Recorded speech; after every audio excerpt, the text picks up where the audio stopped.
Good evening to you, Satim Yurdima.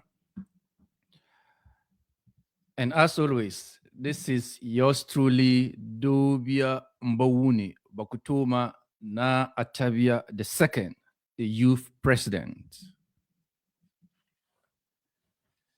Let's start with Mampurugu's prayer. Lord, you are our strength. You are our truth. You are our power. And you are our wisdom.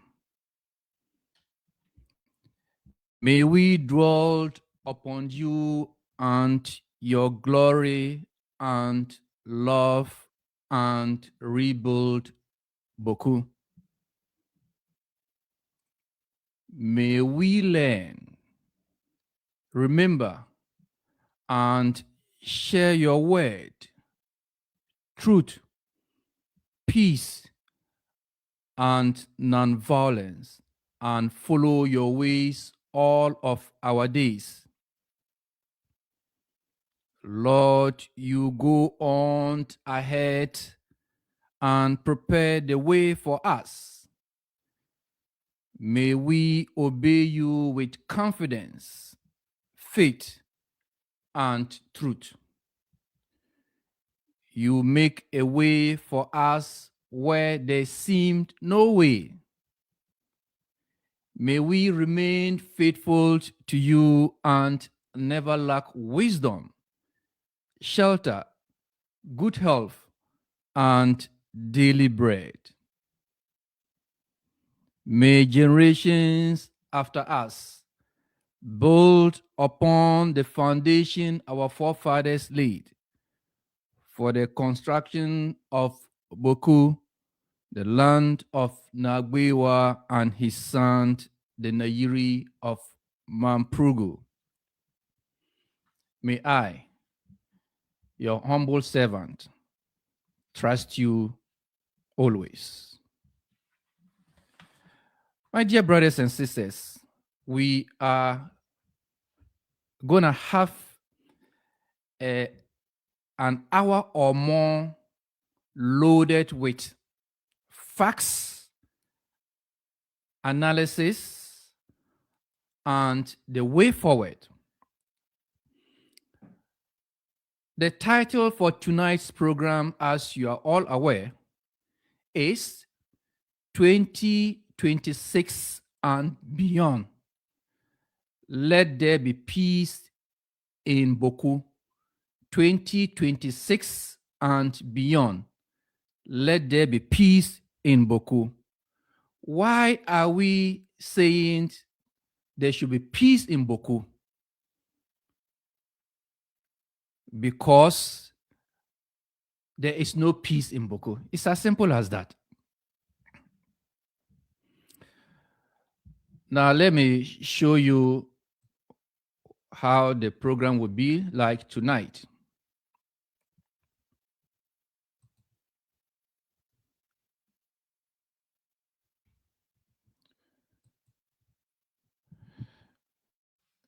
So, everything and anything that you want to know about the conflict in Bawku and how it will end, the list is provided here, my brothers and sisters. The list is provided here. It all began in 1957, and we are in 2025 now. How did it begin in 1957? What is the genesis? And where are we now, my brothers and sisters? So we're going to take our time to unpack everything for you, for your understanding and consumption, my dear brothers and sisters. So as you can see on the screen, we will talk about 1957, when there was two competing chiefs, one a kusasi, another one a mamprusi. We will also talk about 1958. What happened in 1958? What happened in 1966? What happened in May 1983? What happened in December 1983? What happened in 1996? What happened in 2003? And what happened or is currently happening in 2025? And of course, what is the message from the Almighty Allah that I need to share with you? Bismillahir Rahmanir Rahim. A'udhu billahi minash shaitanir rajim. Now I'm going to start tonight's program with a quote from the Quran and then ends the program with a quote from the Quran. Tonight will be my last program about Bawku. I have made a resolution with the Creator, the Almighty Allah, that tonight will be my last program that you hear me talk or write about Bawku. It is a resolution, my dear brothers and sisters. So I'm going to take my time and let us understand everything from 1957 to 2025. I'm not going to go to what happened in the 1700s, the 1800s. No. We're going to come to the 1900. Let's start it from there. 1957. A brother of mine gave me a Quran quote.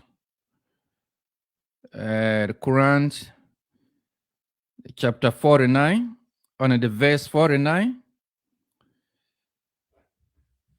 And I'm going to read that at last. But let me start with mine. Mine is 49, verse 10.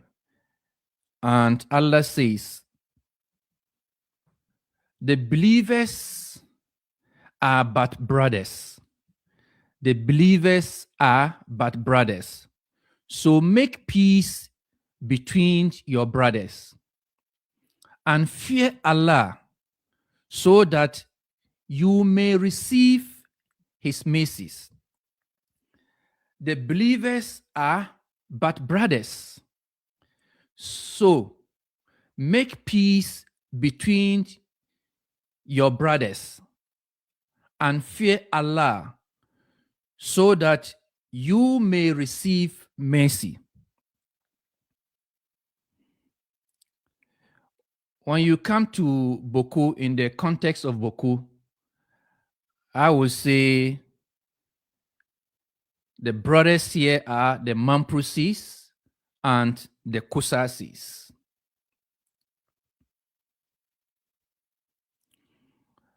The Mamprusis and the Kusasis are the brothers in this context. And they both lived in Bawku. And Allah is saying that we should make peace between our brothers. Mamprusis, Kusasis, make peace among yourself and between yourself.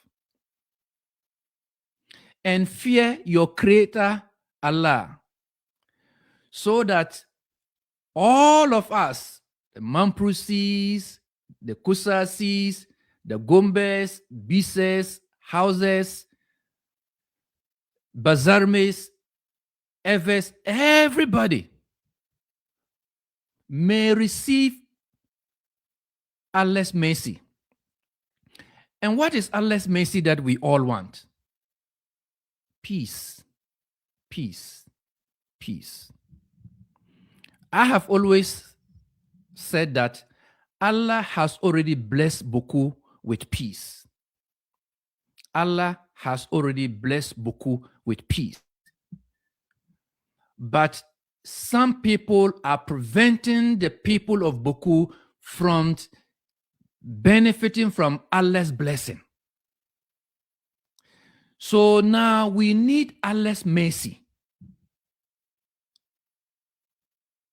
And if we need Allah's mercies and we receive Allah's mercies, we need to make peace among ourselves and between ourselves, Mamprusis and Kusasis.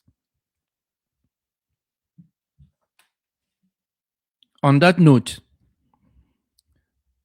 let's get the program rolling. The chieftaincy dispute between the Mamprusis and the Kusasis began in 1957, precisely on June 6, 1957. How did it all start?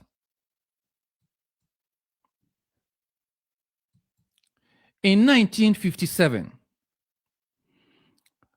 the then Nayiri of Mamprugu enskined my grandfather na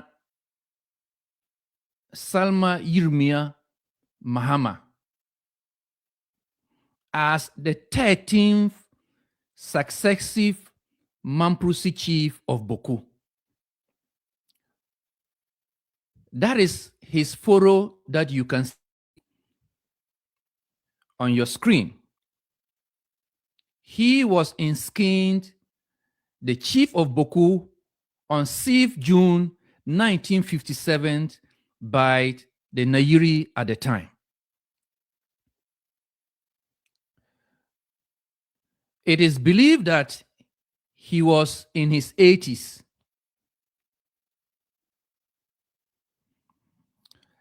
Now, on the very day he was enskinned as the chief of Bawku by the Nayiri then.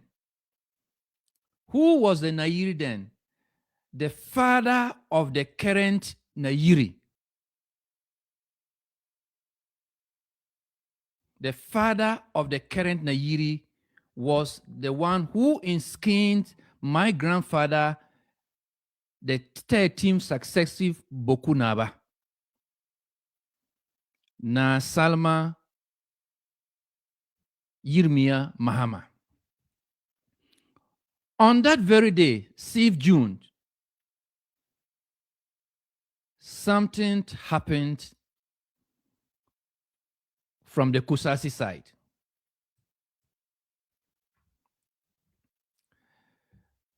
This is Abogrago Azoka.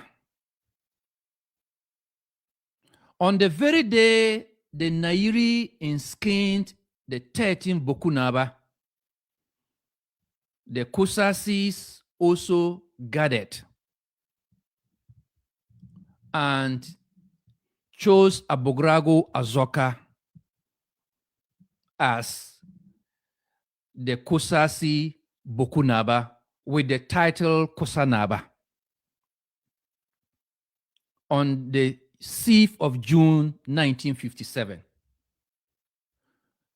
So history will tell you that in 1957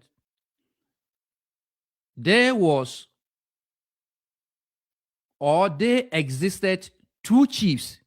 One, a Mamprusi enskinned by the Nayiri in Nalergu per the custom and tradition of the Mamprusis, and another chosen by the Kusasis in Bawku. We had two chiefs in 1957. History also will tell us that this gentleman that you can see on the screen, he is called Dunyeli Hiba. He is not a Mamprusi. He is also not a Kusasi. Ladies and gentlemen, history is sweet. Dunyele Hiba is a Bisa. He is a Bisa, also known as Busanga. So when you hear somebody say Busanga, the proper term is Bisa. So Dunyele is a Busanga. He is a Bisa. And history is recorded. There is a book that I have read, written in 1979. And that book captured what happened on that very day. And that book mentioned Dunyele Hiba's name and his role in what began in 1957. It was Dunyele Hiba who mobilized the Kusasis to choose Abogrago Azoka as the Bukunaba from the Kusasi side, as a rival chief to Yirmia Mahama Salma.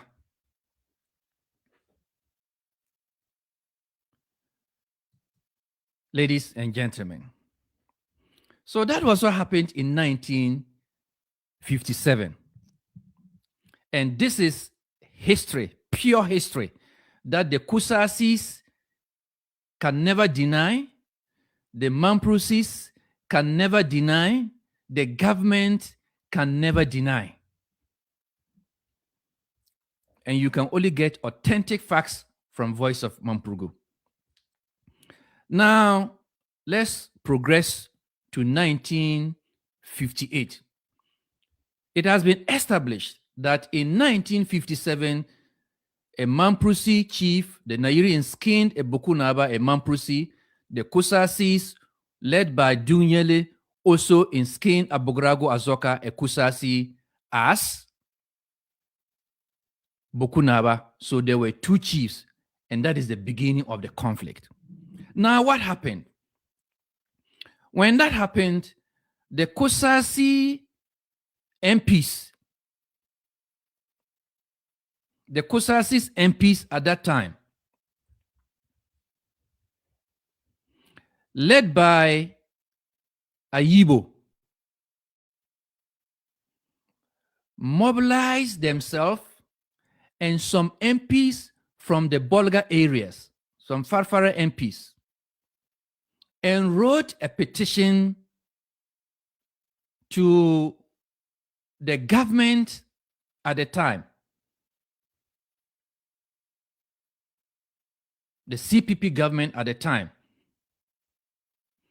They wrote a petition to the government complaining or making allegations against the Nairi, and specifically complaining about the incident that happened in Bawku, and requested that, or appealed to the government that the government need to set up a committee to look into the issue, the dual chieftaincy situation in Bawku, the Mamprusi chief, the Kusasi chief, that's tension in Bawku.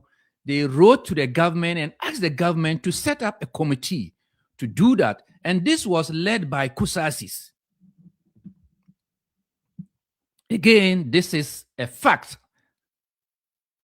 that no one can refute, not even Martin Hamidu. So the government set up a committee in 1958. The committee listened to the side of Nairmia.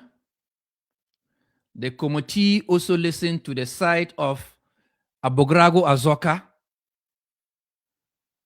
And of course, witnesses from the Kusasis and the Mamprusi side.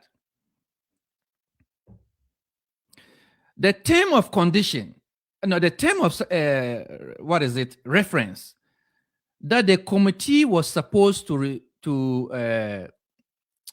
investigate and recommend and make a recommendation was about whether or not Abogrago Azoka was installed as chief for the Kusasi area.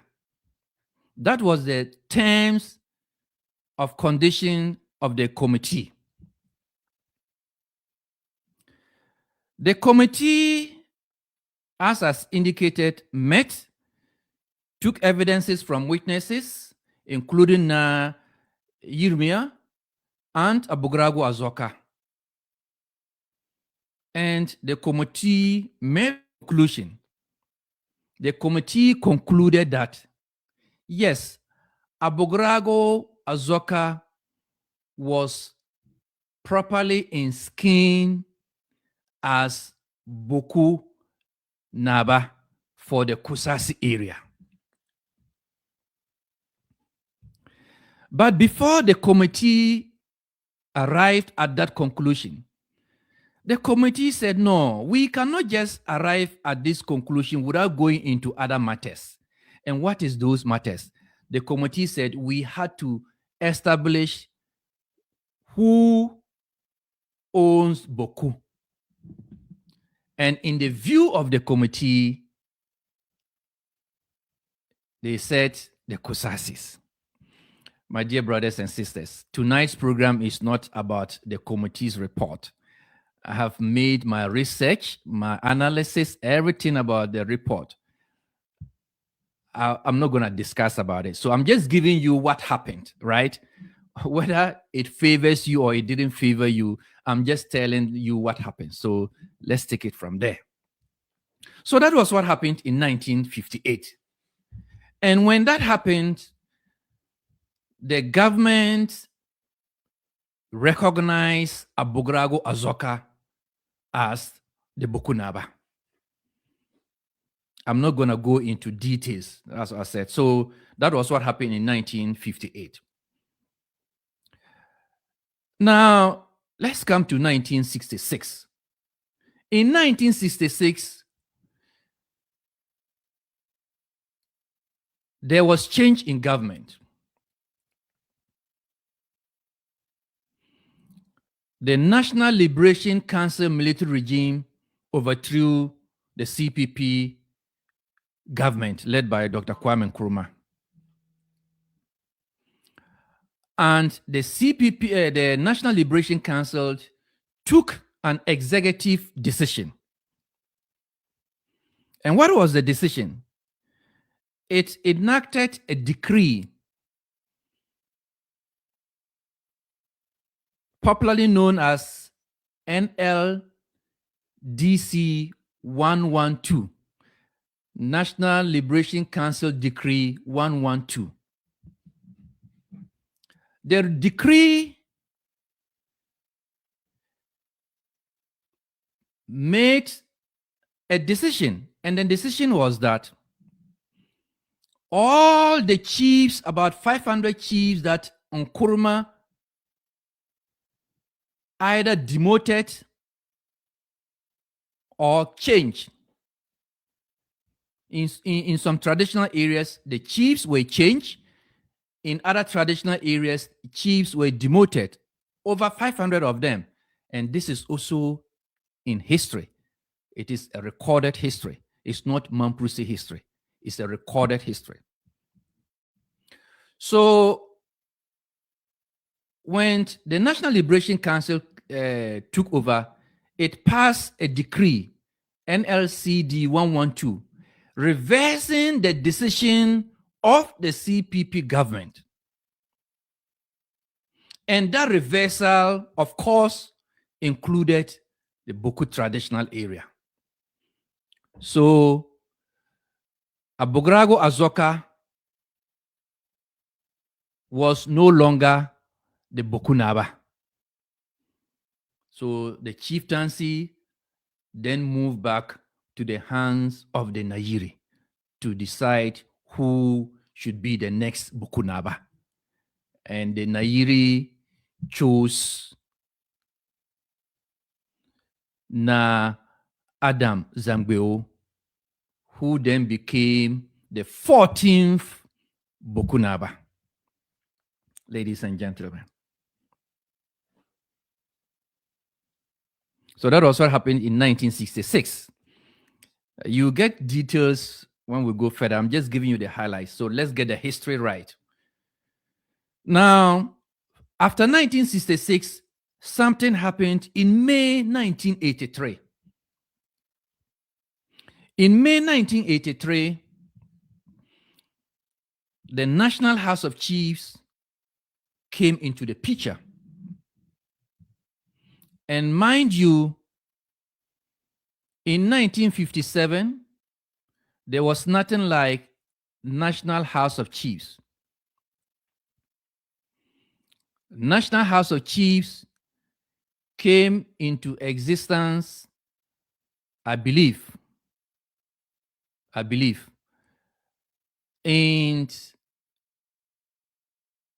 the Chieftaincy Act.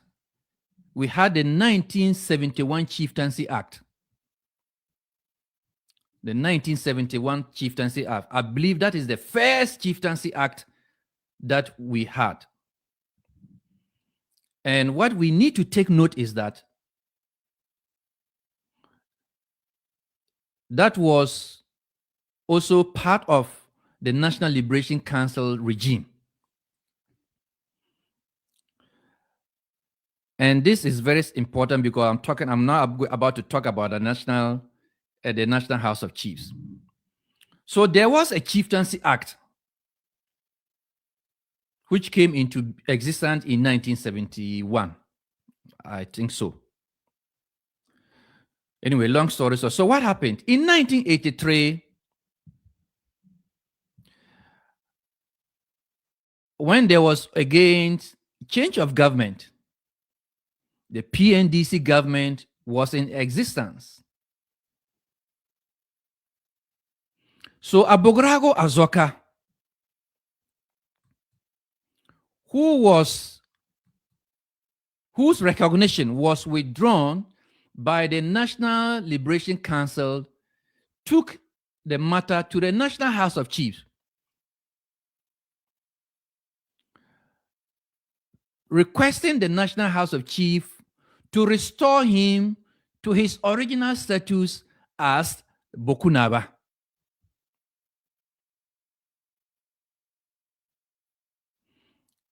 At that time, Na Yirmia had joined his ancestors.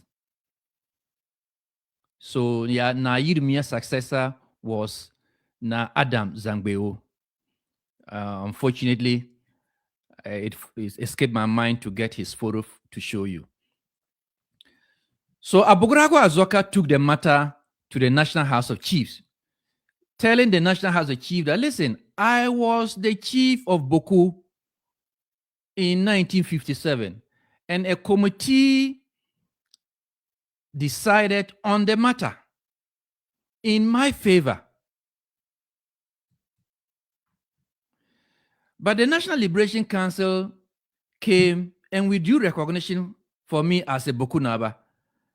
So the Nairi inskinned Mamprusi Bokunaba. So I want you to restore me to my original status because you are the appropriate institution to handle chieftaincy matters. The National House of Chiefs said, my brother, we've listened to you, but we do not have the jurisdiction to handle this matter. Hey, now we are going to the legal listen, so you take your time. We do not have the jurisdiction to handle this matter. So we are declaring you as a commoner. In other words, you are not from the appropriate royal family, or you are not, let me be bluntly, you are not fit to be a Bokunaba. So go home and rest. And Abogrago Azoka went home and rest. He too joined his ancestors. He died.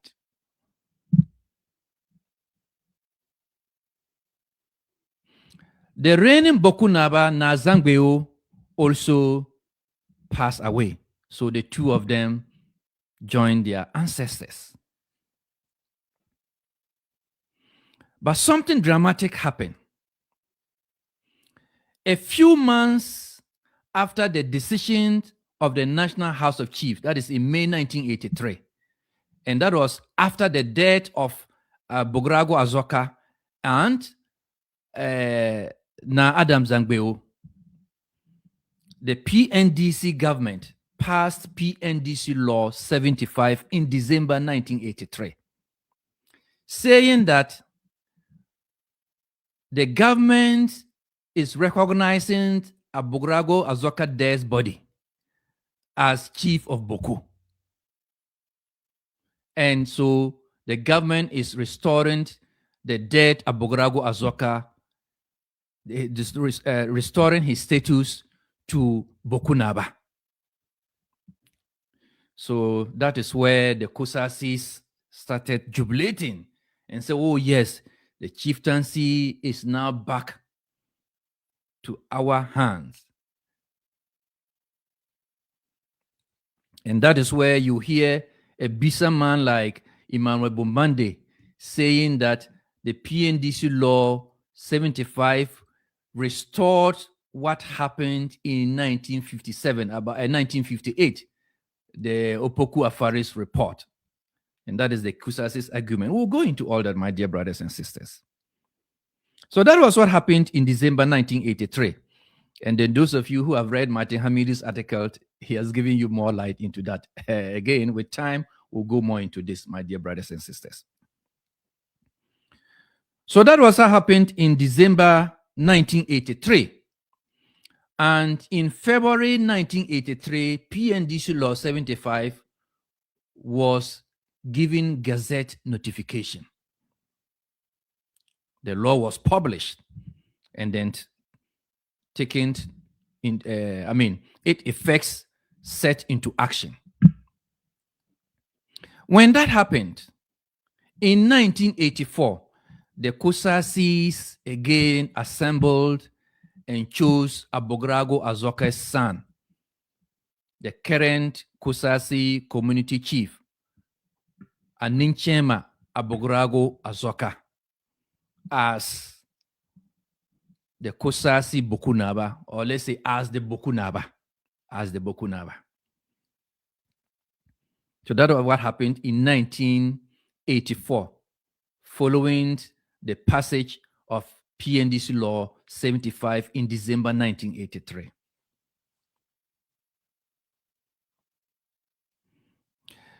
Then after 1983, something happened in 1996. In 1992, we moved from the military regime of the PNDC to democratic governance, governed by Constitution, the Fourth Republic.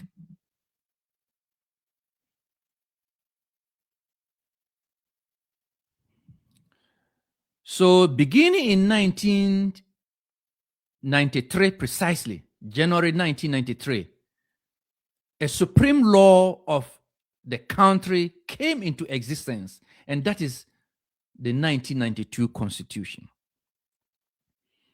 And what happened was that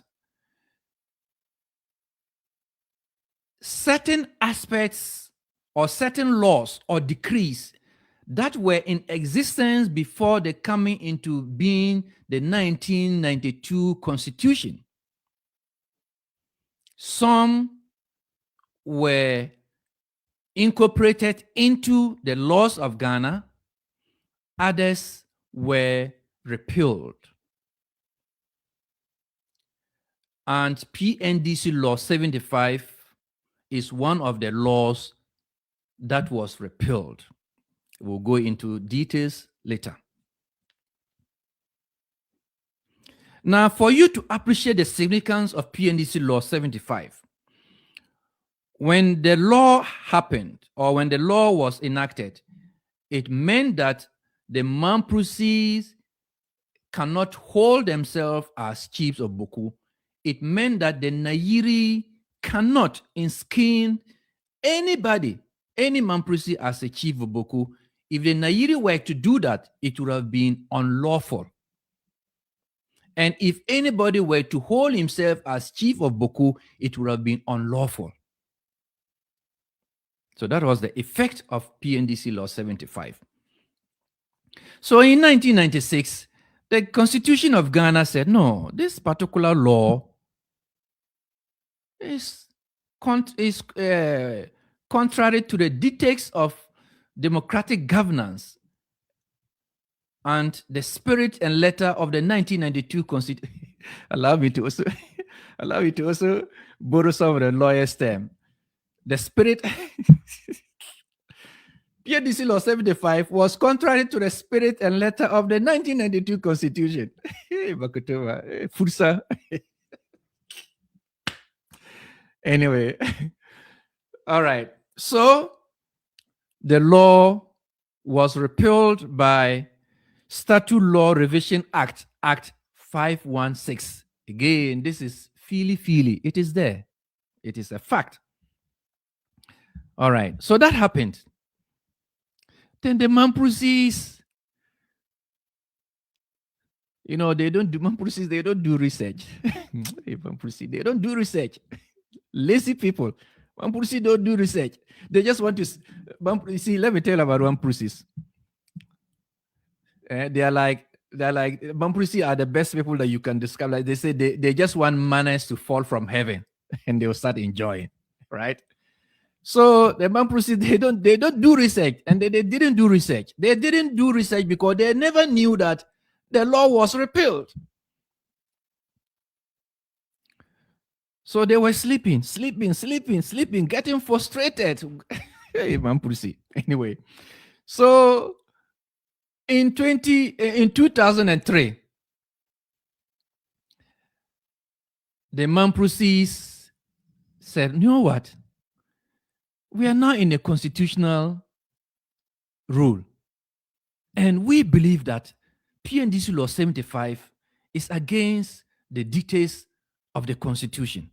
So let's go to the Supreme Court and tell the Supreme Court that this particular law that recognizes Abogrago Azoka, the dead body, as a chief, is not in line with the spirit and letter of the Constitution. So we want you to declare it unconstitutional.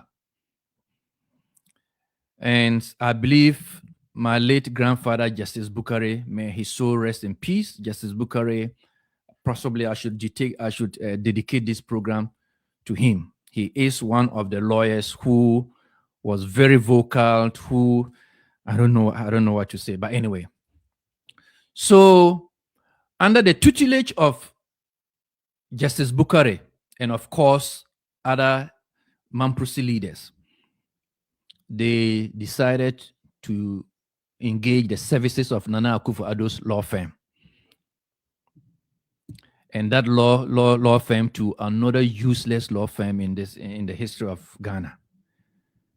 And I'll tell you why. So they took the matter to the Supreme Court,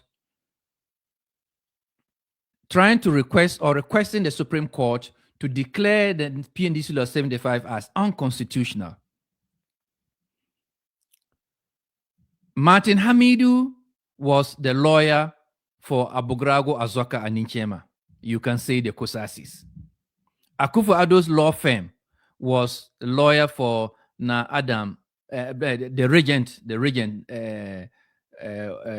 My father, Ibrahim, Bandana. Nana Akufo-Addo's law firm was representing him and the Mamprusis. So when they went to court, it was there that Martin Hamidu drew the attention of the court that, listen, this PNDC Law 75 that the Mamprusis came here to ask you to declare it unconstitutional, it's already not in the books. It is no more a working law as far as the Constitution is concerned, right?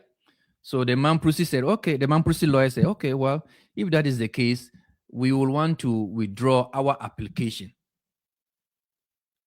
And then we want to withdraw the application with the liberty to come back when the need arises to you, the Supreme Court. The Supreme Court said, Lala, no, we will not allow you to do that. We will allow you to withdraw the case, but we will not allow you to come back to us on this matter again. Again, we'll go into the details. Mate Hamidu has given us more light onto it. We'll go into details. So that was what happened in 2003. And as I said, Akufo-Addo lawyers, they didn't do research. They didn't listen. Research is something that is what holds or what decides between a victory or failure for a lawyer. I'm telling you, this is a fact. Research is what decides. If you don't, you can go to the best law school, right? You can be the best law graduating student. If you are practicing and you don't engage in research work, trust me, you'll have a good case and you'll lose it. And that was what happened to the Mamprusis, the law firm that took the matter. They should have done research before. It's a useless law firm. Anyway, so that was what happened in 2003. 10 years later, 2023, something significant happened. The Nairi, fully aware that PNDC Law 75 has been repealed or had been repealed, and therefore there was no law that is restraining him from continuously inskinning a Mamprusi as Bawku Naba. The Nairi decided that no, it is time for me to take action. I have to do something before I joined my ancestors. I have to do something so that my father will know that yes, I did not disappoint him, so that Nagbewa will know that I did not abandon him, so that Tosogo will know that I did not abandon him, so that Na Atavia will know that I did not abandon him. I have to do something. I have to fight for what belongs to me. I have to fight for what belongs to my ancestors. So, long story short, the Nairi inskinned Na Shirga Alhaji what is my dear uncle,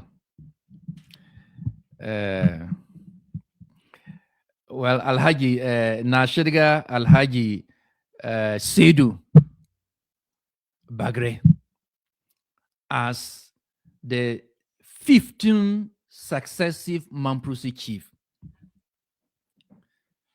Now, this is where we are at in terms of the chieftaincy dispute in Bawku. So you realize that in 2023, just like in 1957, we now have two competing chiefs, a Mamprusi and a Kusasi, right? Again, in 1957,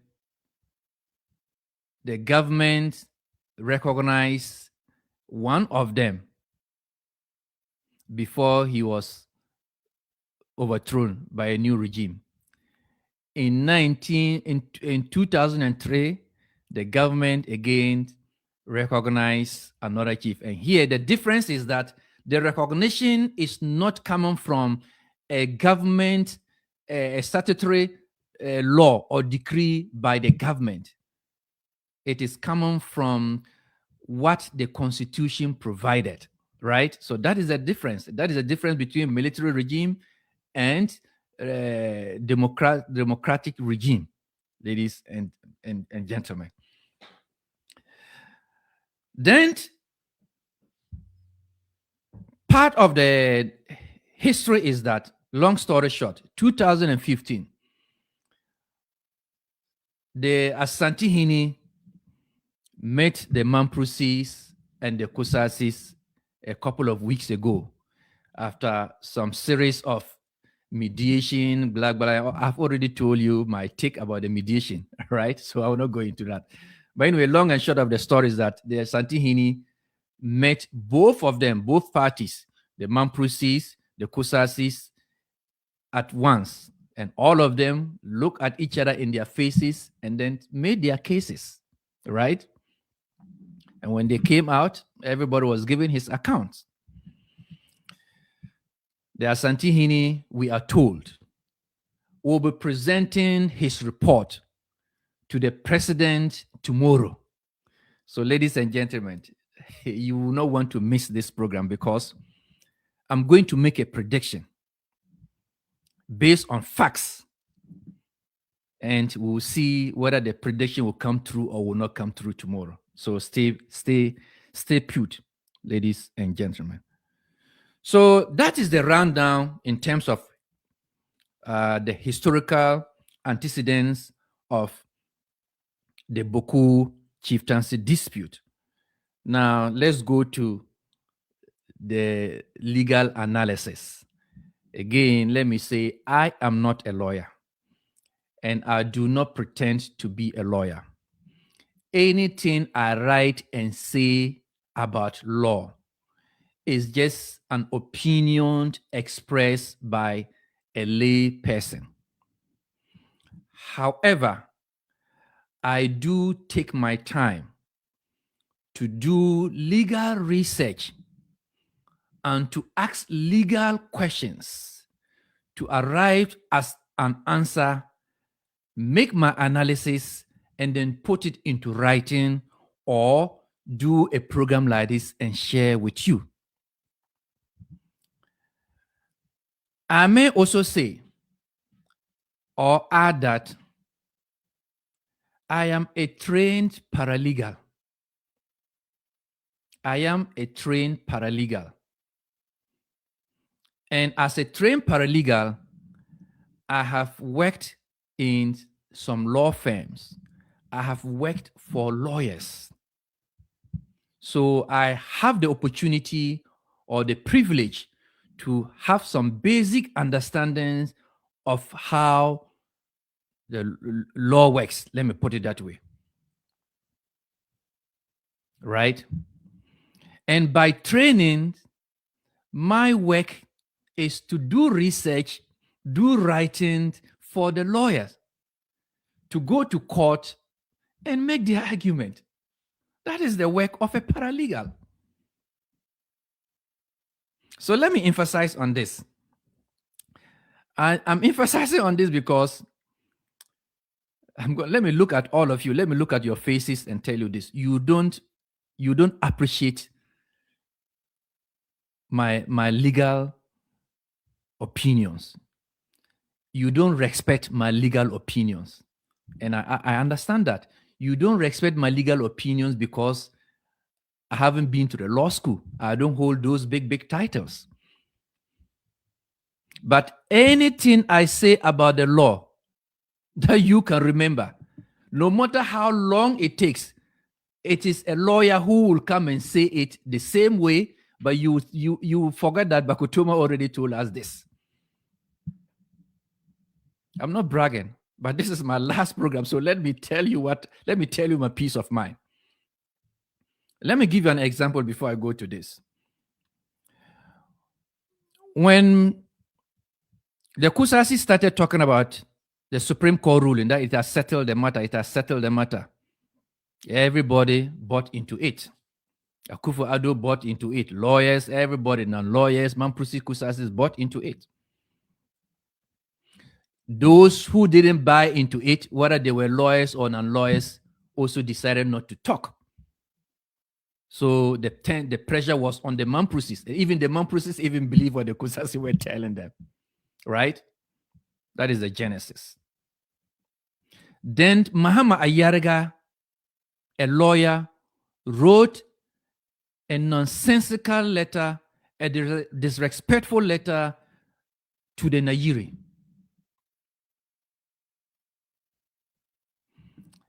And I would have thought that one lawyer from Mamprugu, whether that person is from Bawku or any part of the Mamprugu kingdom, and a Mamprusi blood, and a lawyer for that matter, because Mahama Yaraga is a lawyer and is a Kusasi, and wrote a disrespectful letter to the Nairi talking about Supreme Court ruling. I was expecting one of our lawyers, the Mamprugu, the 100 lawyers that you have, one of them should stand up and say, no, I have to respond to Mahama Yaraga on behalf of the Nairi. But what happened? As usual, all of you, I'm looking at your faces telling you, all of you, all the lawyers, they were timid. None of them was bold enough to take pen and paper and challenge Mahama Yaraga on law.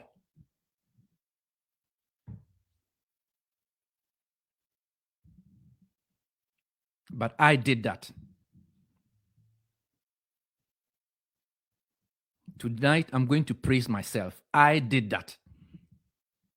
And I know when I'm praising myself, some of you, it annoys you. You can go and bend the sea. I did that. I, Dobia Mbawuni Bakutoma, I wrote a letter to Mahama Yaraga telling Mahama Yaraga his understanding, his constitutional law, that he went to Harvard and studied. Notwithstanding all that, he misinterpreted what the Supreme Court ruling was all about. I pointed in my letter to Mahama Yaraga is that the Supreme Court never precluded the Mamprusis from taking the matter to the National House of Chiefs. The Mahama Yaraga position was that the case cannot be litigated anywhere in Ghana. And I said, no, the law didn't say that. If you go to the 1992 Constitution, it is there. And I quoted the Constitution to a lot. Mahama Yaraga, I said, listen, this particular ruling, this is what it meant. And this is why the Supreme Court took that decision.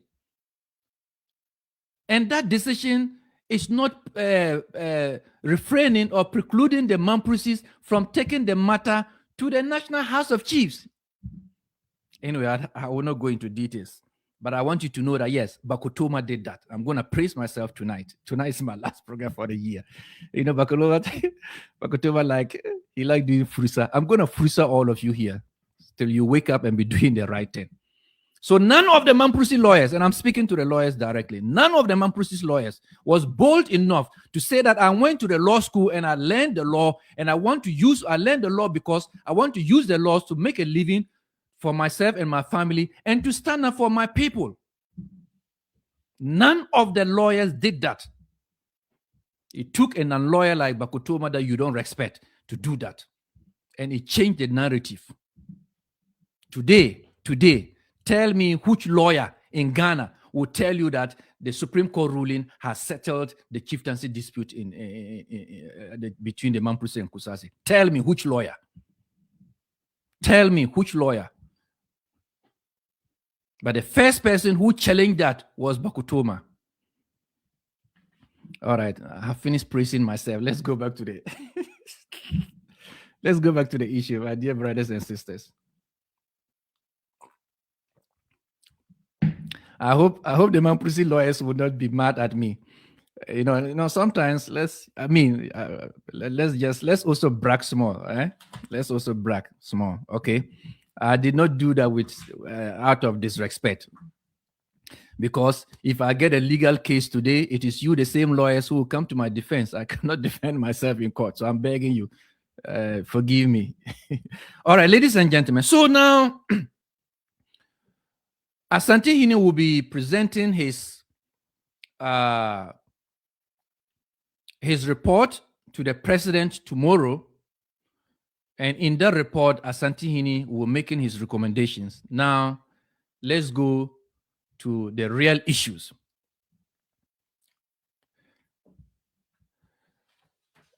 When the Kusasis and the Mamprusis met the Asantehene and came out, I overheard the Kusasi saying something. The Kusasis are very tactical. they coined two phrases. One phrase for their propaganda against Mamprusis, and another phrase for they themselves, right, to tickle themselves and laugh. So what was the propaganda? The propaganda against the Mamprusi, or the phrase they used in doing propaganda against the Mamprusi, was that the Mamprusis went to Asantehene and they were doing Adam and Eve history.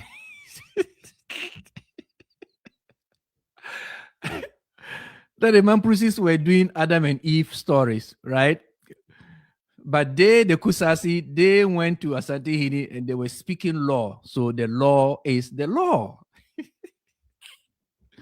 All right. So that is what the Kusasis on social media were doing. Even Secretary Savoka on national radio or TV, he was saying that Adam and Eve story. Dr. Isa and the Mamprusis went and were doing Adam and Eve story, right?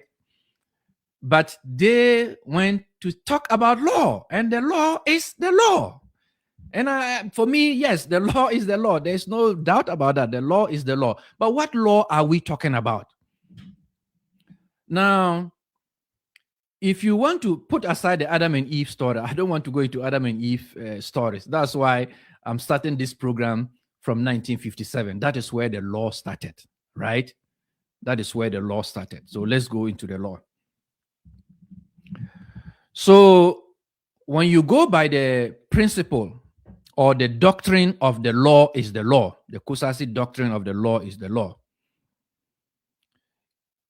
there's one question that we need to ask to put everything into proper perspective. And then the legal questions I will ask is, now this is where you get to understand what I'm going to tell you about the mediation. So we're going to have a long night. I'll even talk about Martin Hamidu. So let's take our time. So let's take this legal question. If the Kusasis are relying on the Opoku Afaris Committee report, that is 1958, right? So the question is, if the Kusasis are relying on that to make their case for the Bawku chieftaincy, to make their case that the law is the law, if that is what the Kusasis are relying on, what about the declaration of NLCD 112, which restored the chieftaincy to the Mamprusis, which is also the law at that time, and PNDC Law 75, which restored the chieftaincy to the Kusasis, which was also once upon a time the law, but now repealed, right? So in 1958, the committee came with its report. It went to the appeals court. The appeals courts affirmed whatever, right? Then 1966, a law was passed rubbishing that law. A law was passed rubbishing the Supreme Court, the appeals court law. At that time, the Supreme Court, right, decision. So the law is the law, right?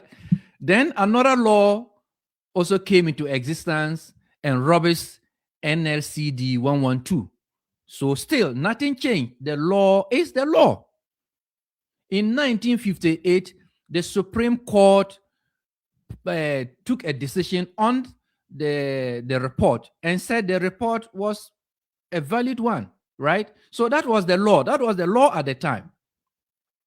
Then in 1966, another law came and said, okay, this law, you go away. We don't need you here, right? That law also went away. Then in 1983, PNDC law also 75 came, said, no, this law to you to come out for there.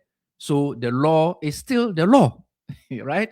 So tonight we are looking at the law is the law doctrine. So I'm saying that let's go back to the legal question. If the Kusasis are relying on the Opoku Afaris Committee report, what about the NLCD 112, which restored chieftaincy to the Mamprusi, and PNDC Law 75, which also restored chieftaincy to the Kusasis, but now repealed? The law is the law. So that is the basis of the legal question. If you want to understand the law is the law and what might happen tomorrow. Yeah, you are joking with Bakutoba. Anyway, it's not time to brag. It's time to do serious business. So I'm not gonna praise myself again. Now, let's look at the question legally, because it's a legal question. So let's look at the question legally. And what you need to understand, Ghanaians, Mamprusis, I'm emphasizing on the law is the law because the Kusasis are saying they are not interested in Adam and Eve stories, right? Which means they are not interested in history. And the Opoku Afaris Committee based its decision on history and not on law. The decision of the committee or the recommendation of the committee to the acting governor general that Bogrago Azoka was properly or customarily installed as chief of Kosasi area, that was their decision was based on history and not law. So if the Kusasis are saying the law is the law, be smart. It means that they are not looking into what Abogrago said in 1958, what Salma said in 1958, what the Mamprusi witnesses said, what the Kusasi witnesses said, because those are all histories. It's history. They are not interested in that. They are interested in the law, which is the Supreme, the appeals court decision, which was then the Supreme Court of the land. That was the law. So they are interested in the law. And I'm saying that that law has been rubbished in 1966. And you cannot take that from anybody because it is still the law. And NLCD 112 was a law. So a lawyer down law. So that is no problem. Then PNDC law 2 is a law. And that law 2, down NLCD 112, right? So the law is the law. All right. Now you come to understand, you come to appreciate the 1992 Constitution. So legally, NLCD 112, as I indicated, is a legislative instrument issued by the National Liberation Council. And what that did was to withdraw recognition of Abogrago Azoka, who was installed as Bokunaba, and restore recognition to the Mamprusis to be Bokunaba. So importantly, NLCD 112 did not determine customary law. Understand that. It withdrew recognition of one person and restored recognition of another. he said that no, you were recognized as a chief in 1957 or 1958. Today, I'm telling you that we are not recognizing you as a chief. We are recognizing the other person as a chief. That was exactly what the law did. The law did not determine any customary law. Are you getting it? NLCD 112 did not determine any customary law. That is to say, whether or not Abogrago Azoka was customarily enskined or not, whether or not the Mamprusis by customary law have been restored, have been given their recognition. It didn't go into that. I mean, if you're not a lawyer, you not understand what I'm saying. So anyway, so that is it. It only restored recognition status, right? Good. PNDC law 75 reversed the status quo. That is, it also said, no, you NLCD 112 cry. What did you just do? Okay, I'm also gonna do it this way. So it flipped the thing down and say, okay, hey, where is that man? Abugrago Azoka. Chairman Rollins said, where is that man? Then the Bugri and Martin Hamidu and Avoka say, oh, Charlie Chairman, the man he died some years ago, about some years ago. Then Chairman said, so what can we do? Then the Bugri and Martin Hamidu and Avoka said, Chairman, Charlie, the thing, but dead bodies don't talk. So if you make him a chief, nobody can question him, right? So Chairman Rollins said, okay, hey, PNDC law 75 restored. Abogrago Azoka, even if he's rotting in his grave, we are restoring him to chief, right? So that was what PNDC law 75 did. PNDC law 75 did not go into customary law. It only restored and withdrew, just like what happened in 1966 with NLCD 112. Alira. That's it. The law is the law. We're talking law. All right, so my dear brothers and sisters, the critical fact here is that both NLCD 112, which was once upon a time a law, and PNDC law 75, which once upon a time was a law, are no more laws. Right?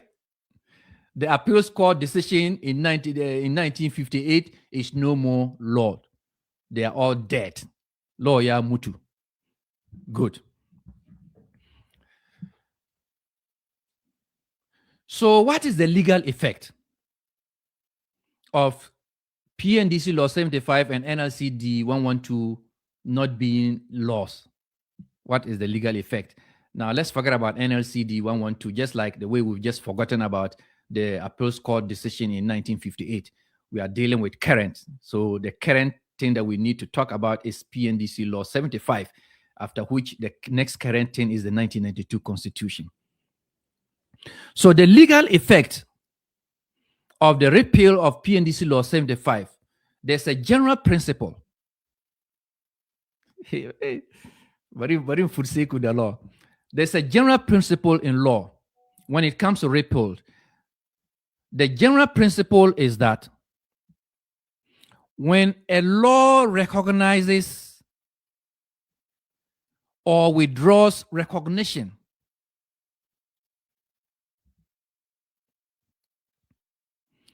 to a chief, I'm using a chief because we are talking about chieftaincy, right? So it doesn't mean that some laws are not, there are some repeal laws are not about chieftaincy and all that, but PNDC law 75 was about chieftaincy. So the legal effect, that's the general principle, is that when the law recognizes Abogrago Azoka, that's PNDC Law 75, was repealed, the statutory basis for the recognition disappeared. It flies all the way to the air. The legal effect, the general principle is that it flies, right? It disappears. In other words, the law does not continue to validate any entitlement of Abogrago Azoka as a chief, unless the law repealing PNDC Law 75 expressly preserved that entitlement, or what lawyers will also call accrue rights, or the accrue rights doctrines applies. Okay, let me break it into pieces. When a law is repealed, the PNDC law, when it repealed, or when it was repealed, let me get my grammar very right. When the PNDC Law 75 was repealed, the legal effect is that the law, PNDC Law 75, does not continue to validate any entitlement to Abogrago Azoka. It was that PNDC law that gave Abogrago Azoka the entitlement to hold as a chief. So the repeal of that law simply tells you that there is no more law giving legal entitlement to Abogrago Azoka called PNDC Law 75. Simpliciter.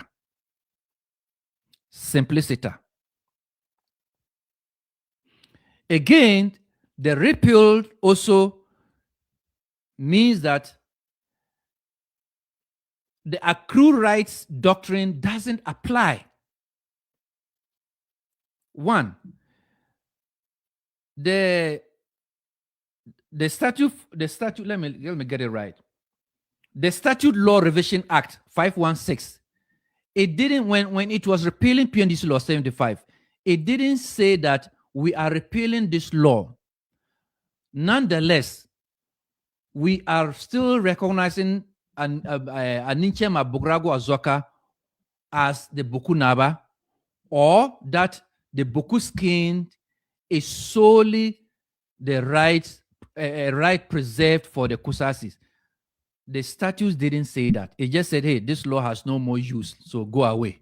So it means that there's no legal effect giving entitlement, chieftaincy entitlement to Abogrago Azoka as an individual, or to the Kusasi collectively as an ethnic group. None. So accrue rights doctrine here is, others are arguing that because Abogrago Azoka was a chief before the coming into being of the 1992 Constitution, then it means that his right and entitlement as a chief continues, and that is the accrue rights. And that started with Cletus Avoka, right? And then privately, I had conversation with one or two people that I said, no, this law, this accrue right thing, you need to challenge it. It is like the Supreme Court ruling that they used to do you yawa, right? And with time, you get to know that there's nothing like accrue rights. Anyway, so that is it. The accrue rights doctrine of the that Avoka is using is very weak. So Mamprusis, anytime you hear any Kusasi saying accrue rights, even if you hear Nana Ado say accrue rights, it's just a weak argument. Don't stress yourself about it. And this is the reason why.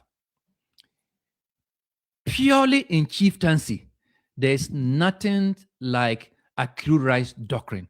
Accrue rights doctrine doesn't apply to chieftaincy. Again, you may say Bakutoba is not a lawyer, so he's just yobbing you. Okay. Tomorrow next, or whenever, when lawyers start talking, you put respect to my name. All right. So that is it, my dear brothers and sisters. So therefore, The recognition under NLC D112 and PNDC Law 75 does not create any vested, inheritable, or permanent right once the law is repealed. PNDC Law 75, since it was repealed, what it simply means is that, as I said, there is no any, it did not validate any entitlement to Abugrago Azoka or the Kusasis. In other words, it did not give any vested or inheritable or permanent rights to say that Abugrago Azoka, you are the only one who can continue to be Bawku Naba, or Kusasis, you are the only ethnic group in the Bawku traditional area who can continue to hold the Bawku Naba position. Never, ever, never, ever, never, ever. Let me repeat, my dear brothers and sisters. So that is how come. And now let me make it easy for you to understand. That is how come when the Nairi enskined the 15th Mamprusi Bawku Naba, right? There is no law that can be cited against Nairi for violating it. No, there is no law. If PNDC Law 75 had not been repealed, yes, they would have used that law. Said, Nairi, but this law is there. Why are you doing that? Right? But there's no such law. Anyway, let's continue. Let's continue quickly. And I know some of you may say, oh, how about the bench warrant? The bench warrant thing is a Nana-do misbehavior. Forget about them. Nana-do himself doesn't know law. He does Zuku, man. Anyway, so let's forget about it. Don't worry yourself about it. So the question is, what survives repeal? What survives repeal? And what does not survive? We're talking law. The law is the law.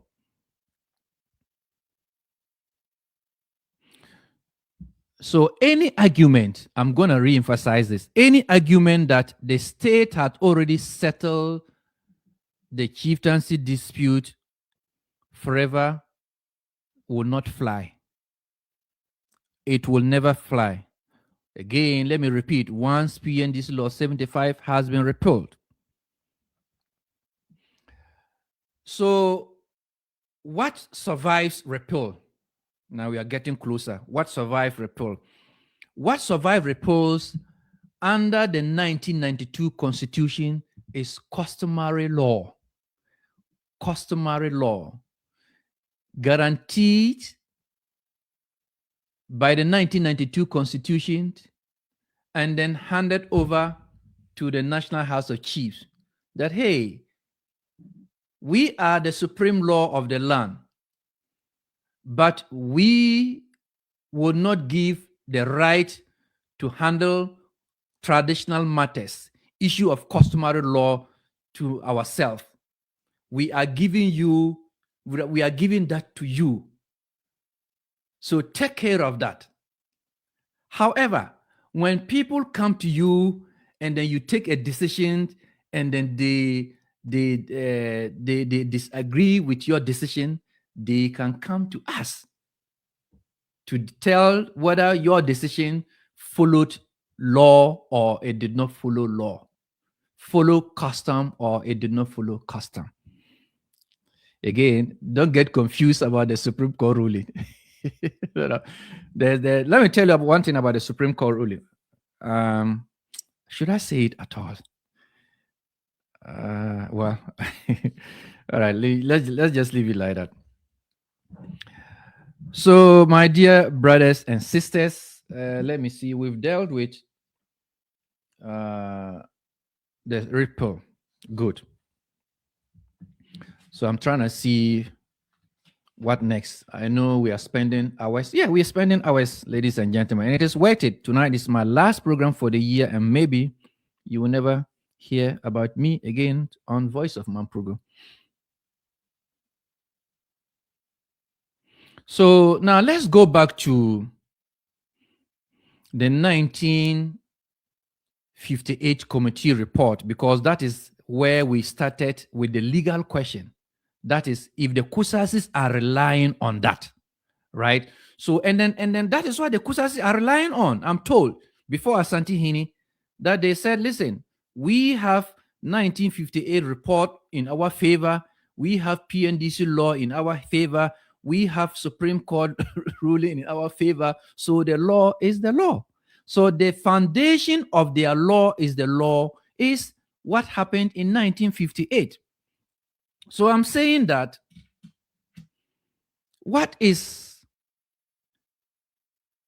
how will the repeal of PNDC law 75 affect the reliance of the Kusasis on the 1958 committee report? You can only get that from Bakutova, Voice of Mampugu, the most authoritative and educative program. Now, let's understand this. The committee report was in 1958. It was a political fact-finding document with limited scope. It was a political fact-finding document with limited scope. Right? So take note of that. Number 2, PNDC Law 75, which was passed in 1983, also was a temporary statutory recognition. Temporary statutory recognition. Why am I saying temporary statutory recognition? Temporary because it has been repealed. If the law hadn't been repealed, that one, it would have been a permanent statutory recognition. But since it has been repealed, it is temporary. It is no more in existence. So the committee report is a political fact-finding document, limited in scope.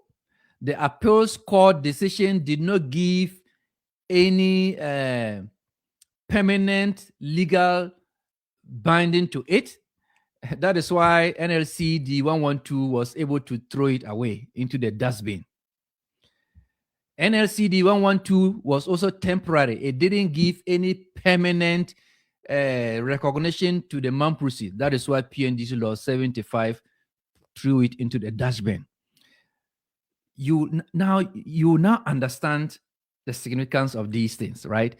They were just recognitions, withdraw, recognize, withdraw, recognize, withdraw. That is all. It didn't go into customary law to determine whether this particular person or this particular ethnic group is entitled for this particular position permanently. Never, never, ever.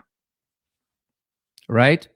Number 3, we are looking at the Kusasi case. They are relying on the 1958 Opoku Afaris Committee report. And I'm saying that that one is a political fact-finding document with limited scope. What is the limited scope here?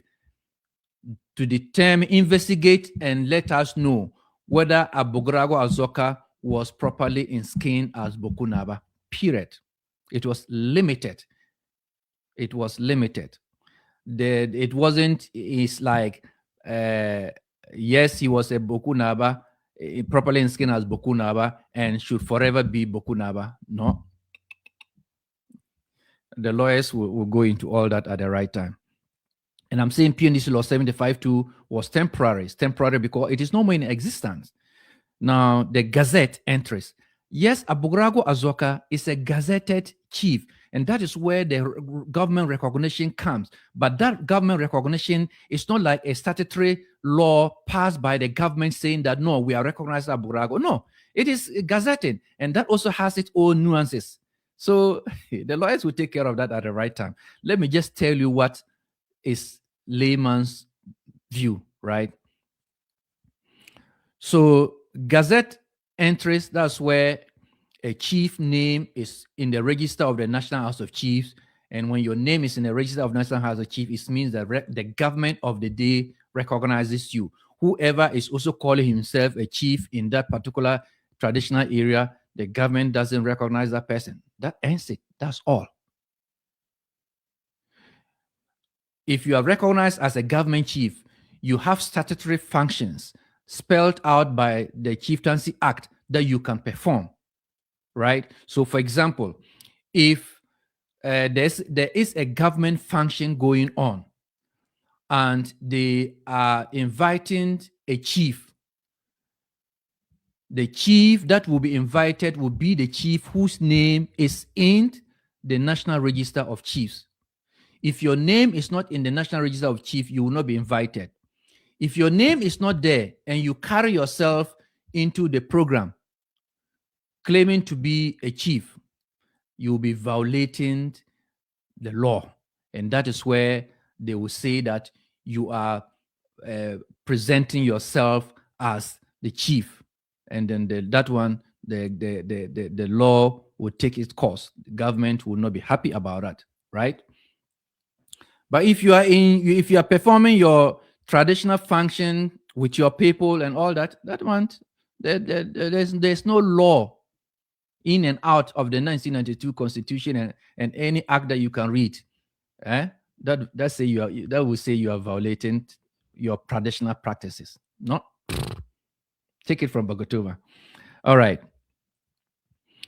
So gazetting also is an administrative record, not a proof of entitlement.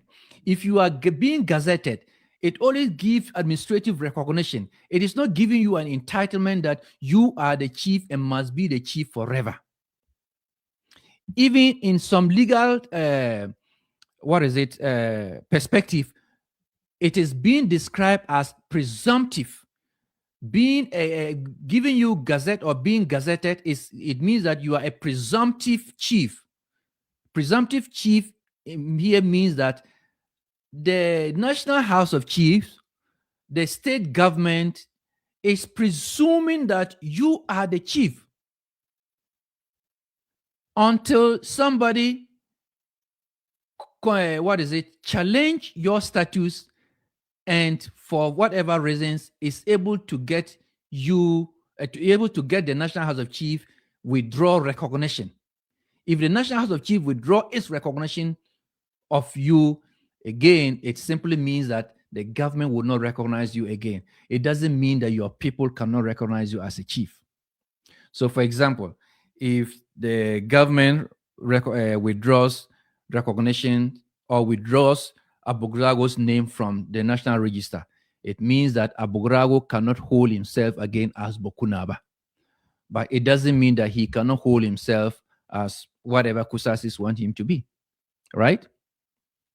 Just that he cannot hold himself as Bokunaba and perform the functions, the statutory function of the Bokunaba.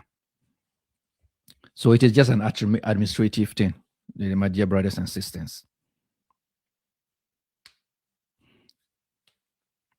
In other words, so as I said, the Kusasis cannot rely on the repeal law to use that to freeze legitimacy. No, they cannot do that. They can go to wherever and come. The law is the law. They cannot do that. My dear brothers and sisters, so this is my conclusion on that matter. So the bottom line, what is the bottom line? The bottom line is that repeal laws cannot anchor Kusasi entitlement. There is nothing like accrual rights applied which give entitlement to Kusasis or Abugrago. There's nothing like that. Repeal laws cannot anchor Mamprusi entitlement. Again, whether PNDC Law 75 is repealed or not, it cannot say the Mamprusis are entitled to the Bawku chieftaincy. Nothing. So two things happens.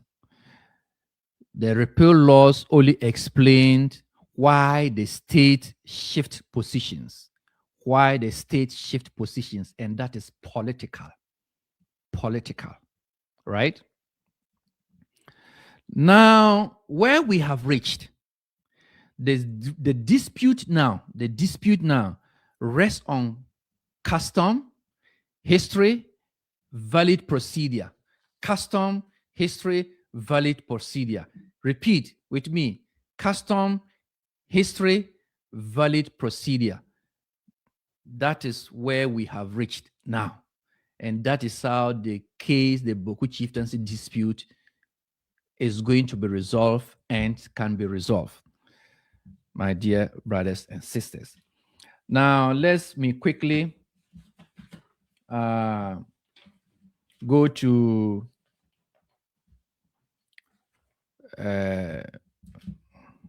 Martin Hamidou. Martin Hamidou. That is the last thing that I will talk on this program. But until then, let me just use a minute to acknowledge my cherished viewers. Belonkuri Facial Olise, and then Tahiru Nuruddin, Tarimbia Dakam, Tahiru Nashiru Zabnaba, and Tafik Prince Kabore. Thank you all of you. Thank you all of you for staying put with me on tonight's program, our last program for the year. Now, before I move to Martin Hamidou, let's watch this video again.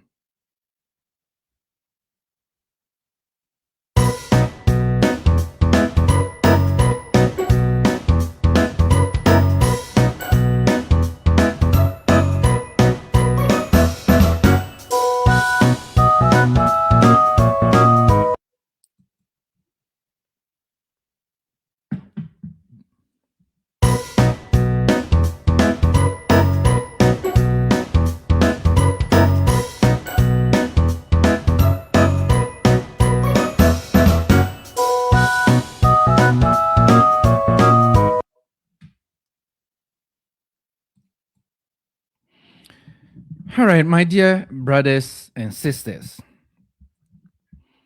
Martin A.B.K. Hamidou, my dear uncle, wrote an article.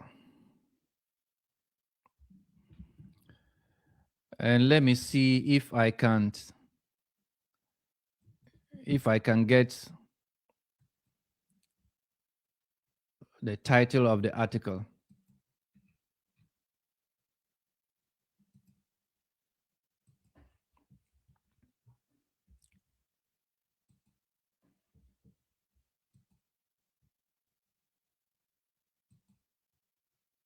All right, so this is it. This is the title of the article. This is the title of the article. Bawku chieftaincy conflict needs to be resolved within the framework of the 1992 Constitution. Bawku chieftaincy dispute, Bawku chieftaincy conflict needs to be resolved within the framework of the 1992 Constitution.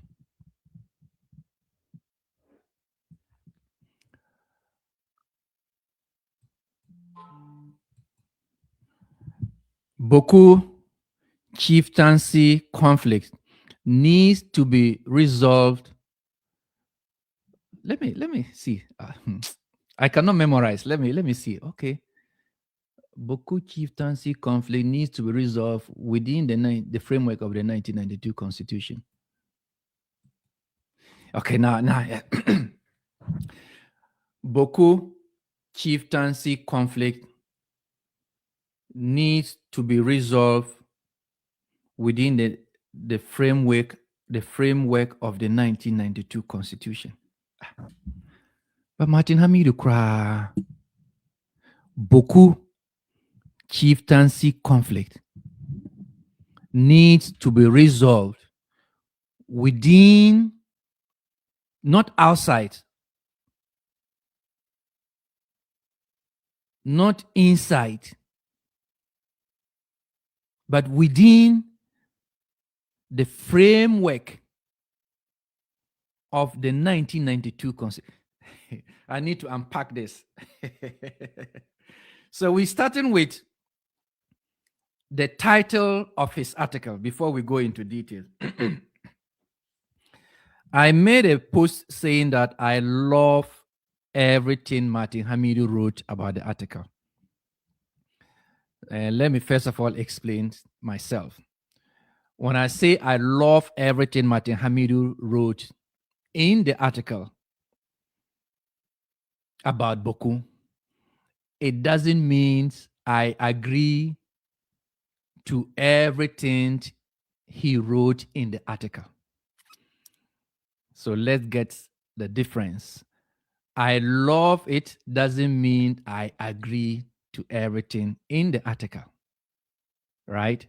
So deep from my heart, yes, I love every word, how he phrased it, the choice of words, how he put them into sentences, what inferences he made, implied things he made, how he the context from. I loved everything about the article. Again, I'm saying don't misconstrue that to mean I agree with everything he said. I didn't agree, and I'm not agreeing with everything he said in the article, but I love everything he wrote in the article about Bawku. Now let's move on.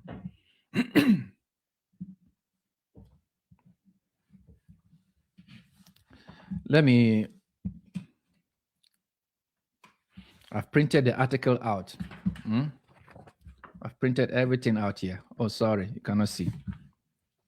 But anyway, so the title, once again, the Bawku chieftaincy conflict needs to be resolved within the framework of the 1992 Constitution by Martin AKBA Hamidu. Now, first of all, I know some of you, your BP is up when you read the article. Of course, everybody is giving his understanding, and that is the beauty of it. You read something, the way you understand it, you express it. Everybody has his own view, his own understanding, the way he or she does his analysis to arrive at a conclusion of something. I have done mine. Again, with my research tools and asking useful, relevant, legal questions, right? But I'm happy that Martin Hamidu came out. And Martin Hamidu is also one strategic person. Why? You realize that he timed the release of his article a day before the presentation of Asante Hini's report. Martin Hamidu is very calculative, right? And that is why Bakutoma, I mean, not because of Martin Hamidu. I mean, I think I already made my post, right? Those of you who wake up by 6 a.m., I already made my post that I'm going to do a program tonight and my last program, right? I was also being very strategic and calculative when to come and address Mamprugu, right? So myself and Martin Hamidu, we know how to play the game, right? Good. Now, you can understand Martin Hamidu article very well, but first of all, starting from the title. So the question I ask is the title misleading? Is the title biased? Is the title, or does the title have some legal nuances to it? And the answer is yes, it has some legal nuances to it. The title is not misleading. The title is not biased. It is not in favor of Kusasis. It's not in favor of the Mampusis. I'm talking about the title, so let's start it from there. That is how I do my analysis. I just don't jump. I start with the titles, right? So he said, the Bawku chieftaincy conflict. Let's take that for example. Yes, there is a conflict. And it continued, needs to be resolved. So the question is, should the Bawku chieftaincy conflict be resolved or not? The answer is yes, it should be resolved. So he said, need to be resolved.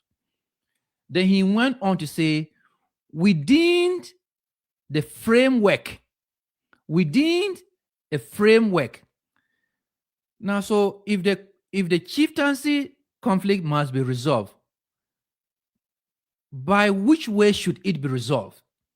Yes, it must be resolved within a framework.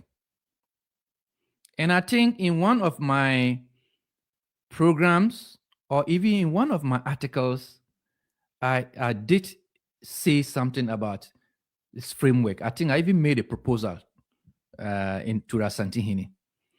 So the framework here defines how and the method to be used. Martin Hamidou went on to say that that framework should be of the 1992 Constitution. He is not saying the framework should be of a repealed law. He did not say it should be of the 1958 Opoku Afaris Committee report. He said the 1992 Constitution.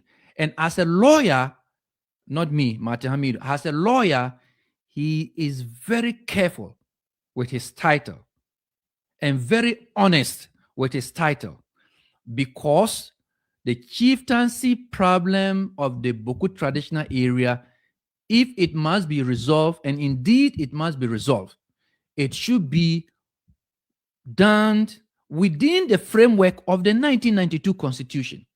That is to say, what is the 1992 Constitution saying about chieftaincy dispute? How should chieftaincy dispute be resolved? It's as simple as that.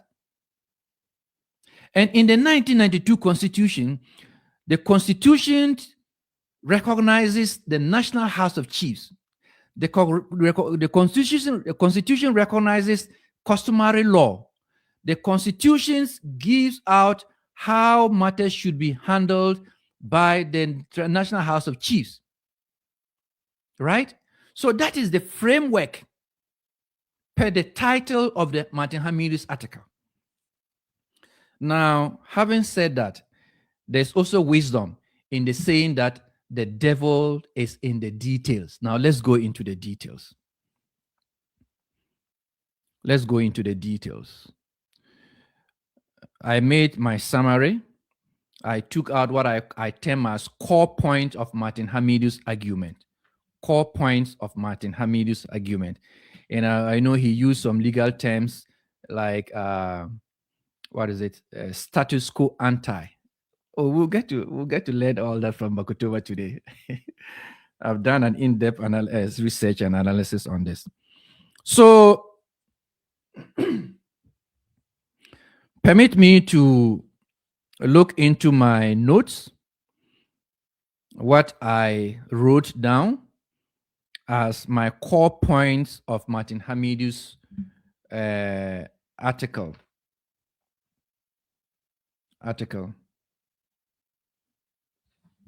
So again, why I like about Martin Hamidou's article is that Martin Hamidou is coming out. We all knew that Martin Hamidou, or many of us knew that Martin Hamidou was on the Kusasi side because he was the lawyer of the Kusasi. So professionally, I would say professionally, he was on the Kusasi side. Some also had a suspicion out of his professional duty as a lawyer, has some alignment with the Kusasis. He's a good friend of Ndebugri, Avoka, and all that, right? So, of course, people had good reason to say that he is sympathetic to the Kusasis. Again, Bakutoma wanted to remain objective until he exposes himself. And I think Martin Hamidu has exposed himself to me to now say authoritatively that yes, Martin Hamidu has some soft spot for the Kusasis. And it is understandable because in his own article, he told us the role he played in getting PNDC Law 75 enacted. He went on to tell us the role he played as a Deputy Attorney General, the role he played when he was. So I didn't know all about all this. Now I know. It is just like Emmanuel Bombande, who was always hitting hard on the Mampusis, and then you like, this is a Bisa. Why is he taking side and attacking Mampusis in favor of the Kusase? In my engagement with Emmanuel Bombande, he also exposed himself. He said his mother is a Kusasi. So that is understandable. I would not have problem with that.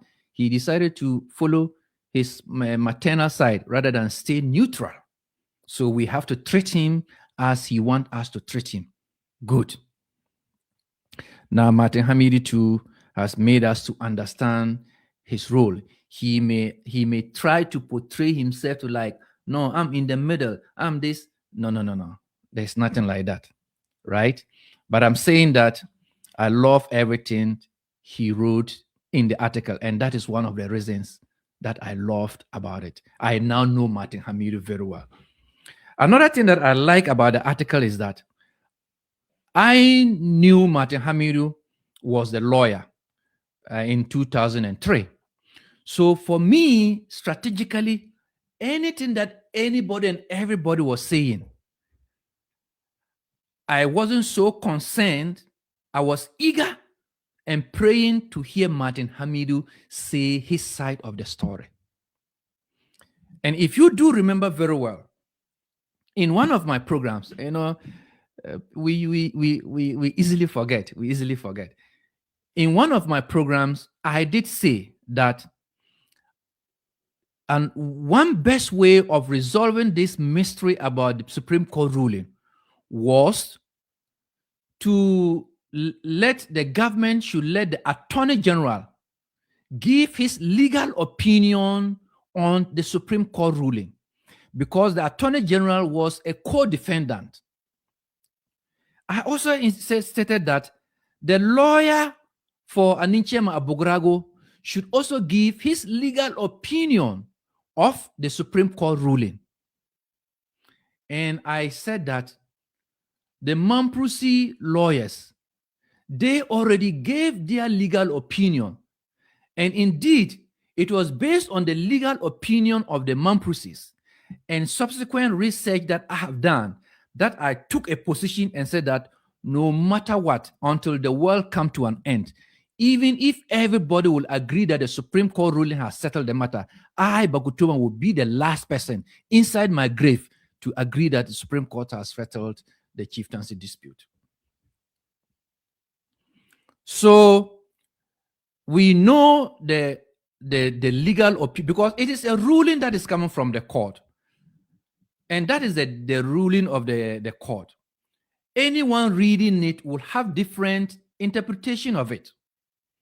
And in law, lawyers give legal opinions and advice. For us, we only state our opinions. Our opinions are not legal opinions, even though they may have some semblance of legality in it. But because we are laymen and laywomen, it is an opinion, just an opinion.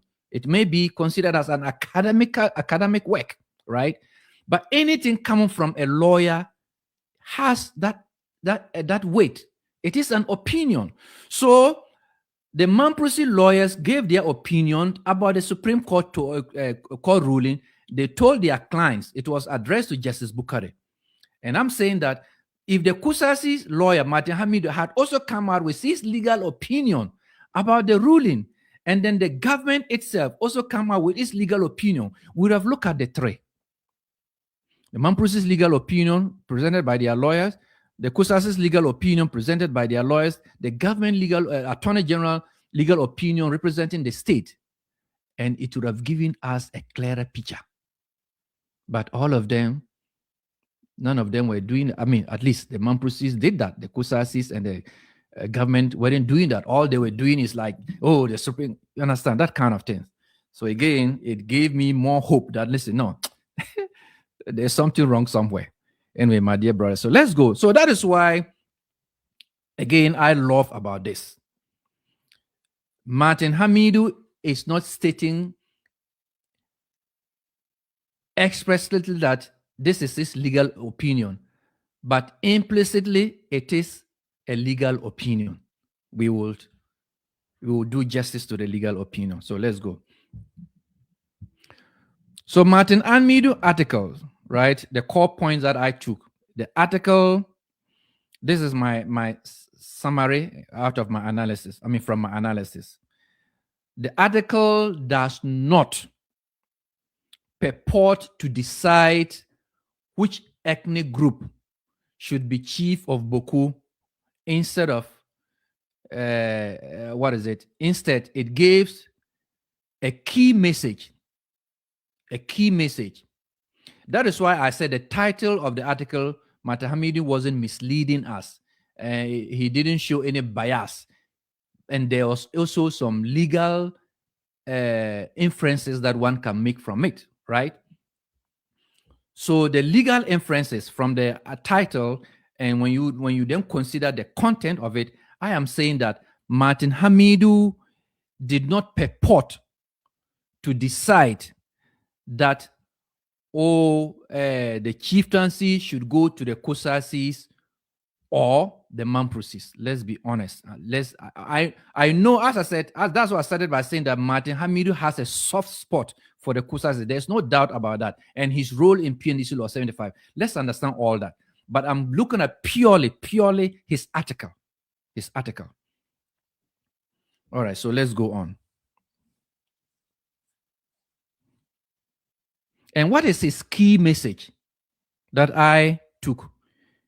The Bawku chieftaincy conflict must be resolved within the constitutional framework under clear, transparent, accountable procedures, and not through ad hoc political or executive intervention. That is the summary. He's saying that Ghanaians, Asante Hini, President of the Republic of Ghana, Kosasis Mamprusis, the Bawku chieftaincy must be resolved within the constitutional framework under clear, transparent, accountable procedures, and not through political or executive intervention. What happened in 1966 was a political intervention. What happened in 1958 was a political intervention. What happened in 1983 was a political intervention. We are now in a constitutional republic. And he's saying that it must be resolved within that framework, the 1992 Constitution. But most importantly, it must be done under clear, transparent, and accountable procedures. That is very significant. It is in the article, and he stresses one or two things. He stresses that Ghana has a formal constitutional process for resolving chieftaincy dispute under Article 270 to 277. That is the constitutional framework under the 1992 Constitution. Resolution of chieftaincy dispute can be found in the 1992 Constitution under Articles 270 to 277. Government must not circumvent the process. So, for example, now that the mediation has ended, Asante Hini will be presenting his report to the government. It must not be circumvented, even though it didn't go through the chieftaincy process. He's saying that whatever process that you have taken, even though it is not through the chieftaincy process, but mediation, arbitration, whatever it is also it is recognized or acceptable in the laws of Ghana, and every law, operating law that is existing in Ghana is under the framework of the 1992 Constitution. Any law that is not under the framework of the 1992 Constitution has been repealed, right? So, in other words, Asante Hini, whatever outcome you have made, recommendation or whatever, and you present it to the government don't circumvent anything, right? Even though Martin Hamid went on to say that it's not binding and all those kind of things, right? So let's understand all that. The second thing we must understand, or the third thing, is that any resolution effort, which I already hammered, mediation, arbitration, adjudication, should be clearly defined and agreed by the parties from the onset. Martin Hamidi, that is what he's saying in his article. The mediation has already gone through, but he's saying that,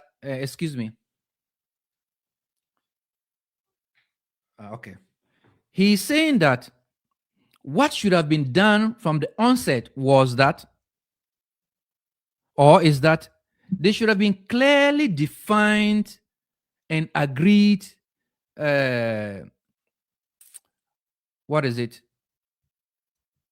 terms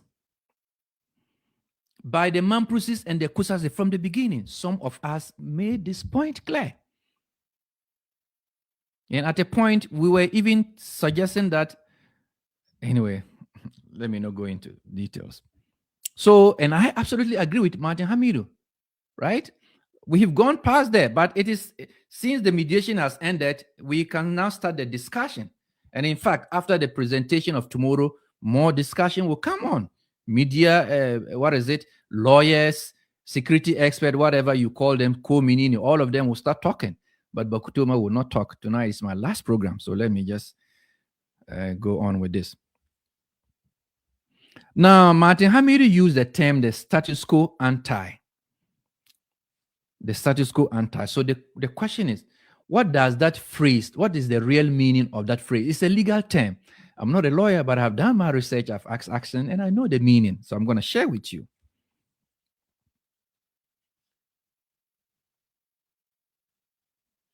In the article, Martin Hamidu writes, let me quote him.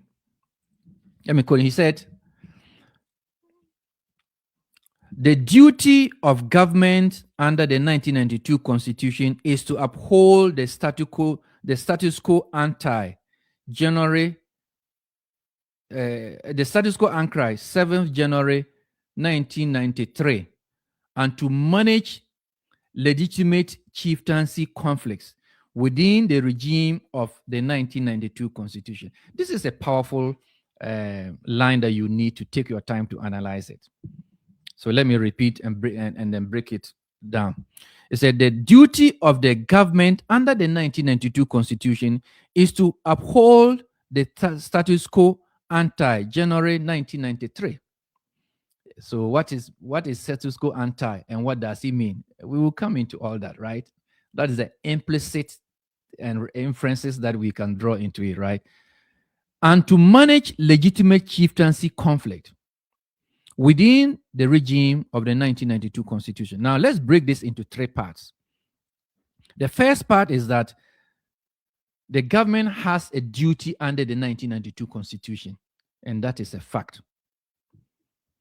The second part is that in performance of that duty, the government must manage legitimate chieftaincy conflict within the regime of the 1992 Constitution. And that is also a fact. Now, whether the Mamprusi Kusasi chieftaincy is a legitimate conflict or not is another thing. And I think it is a legitimate conflict, and Martin Hamidu is not denying that. In fact, that is why his title is saying is telling us that it must be resolved, because it is an admission that there is a dispute, there is a conflict, and the conflict must be resolved, right? So there's no dispute in the fact that it is a legitimate chieftaincy conflict.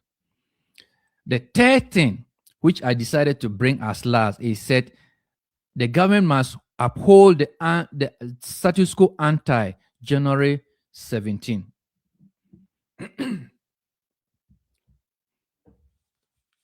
Now, this is where I'm going to unpack and give you the legal breakdown.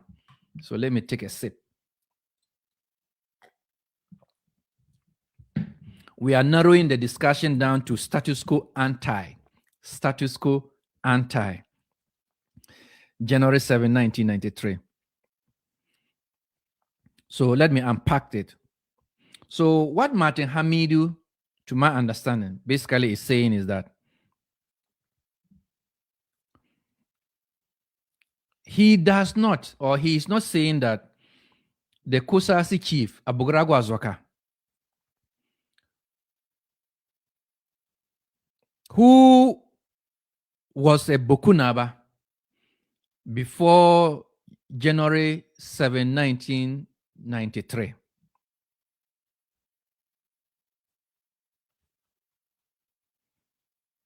entrenched his position. He is not saying that the government should entrench Abugrago Azoka's position since Abugrago Azoka was a chief before the 1992 constitution, which took effect legally beginning January 7, 1993. Let's go on. You get to understand my breakdown. He also expressly did not say that the constitution freezes a particular chief or occupant or ethnic group. He is not saying that the 1992 constitution, status quo ante, freezes the legitimate right, if any, of the Mampusis to litigate the chieftaincy. He's not saying that. Or lay claim. He also did not or does not invoke substantive entitlement. I keep using the word entitlement, which is to say that he did not say the Kusasis have the right or the Mampusis have the right to be Bokunaba. He did not say that, right? Again, I'm saying that we know that certain things are there. You can make inferences based on context, but I'm looking at it purely. We'll come to the inferences and all that, right? But I'm saying purely. That is what he's saying, my understanding. So I gave you three things that I think he is not saying. Now let me tell you what he is saying in the article. He's saying that after the 1992 Constitution came into force, all conflict resolution must operate within the 1992 Constitution structure. That is in National House of Chiefs. And I've already emphasized on this. So that is what he is saying in the article. He's saying that government should respect the process, transparency, and legal framework instead of political expediency. So don't say that, John Mahama, don't say that, oh, it is between Mampusis and Kusasis. And then there's this thing going around that, oh, the Kusasis are supporting NDC and then what we need to please them. Don't do the political expediency. That is what Martin Hamidi is basically saying. It is not that is not within the framework of the 1992 Constitution.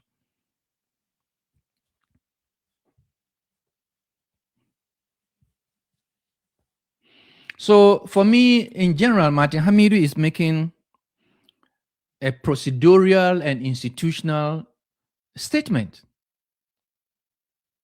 It's a procedural and institutional statement, not a substantive choice of chief to say that, oh, Abogrago Azoka should be the chief or is the chief.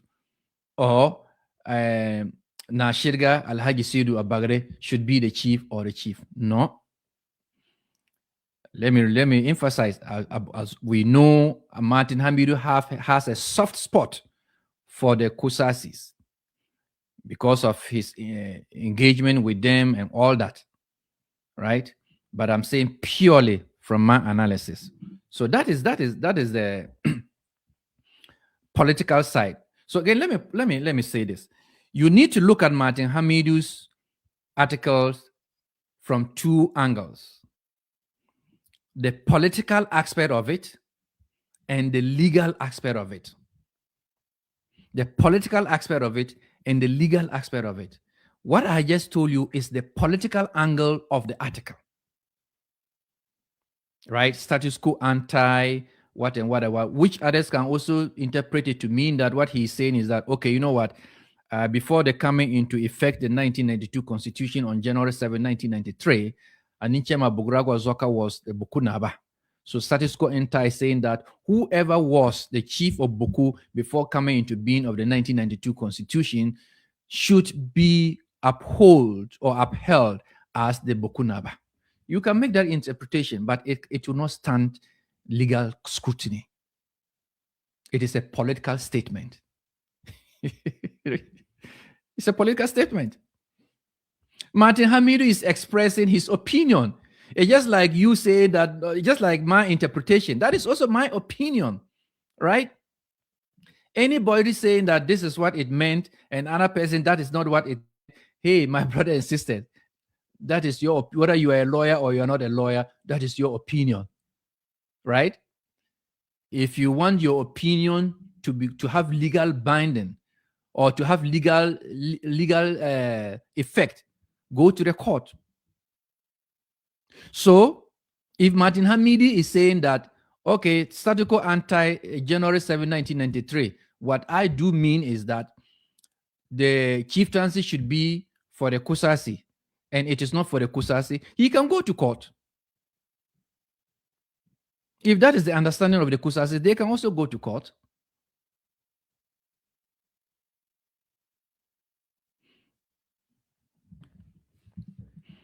So that is the political aspect. Now let's come to the what that really matter articles, the legal aspect of it, what it really matters.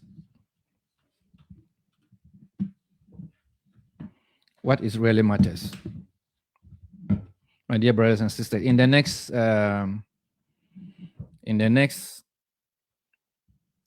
5 minutes or 10 minutes, we'll be done with this program.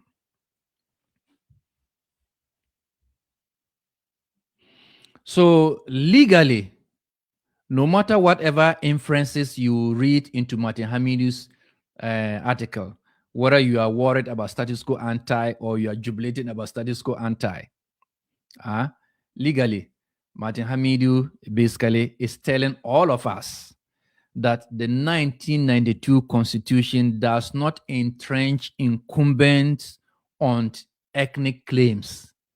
The 1992 Constitution does not does not entrench incumbents or ethnic claims, unlike the statutory laws and decrees that had that entrenched. 1992 Constitution is not like that, right?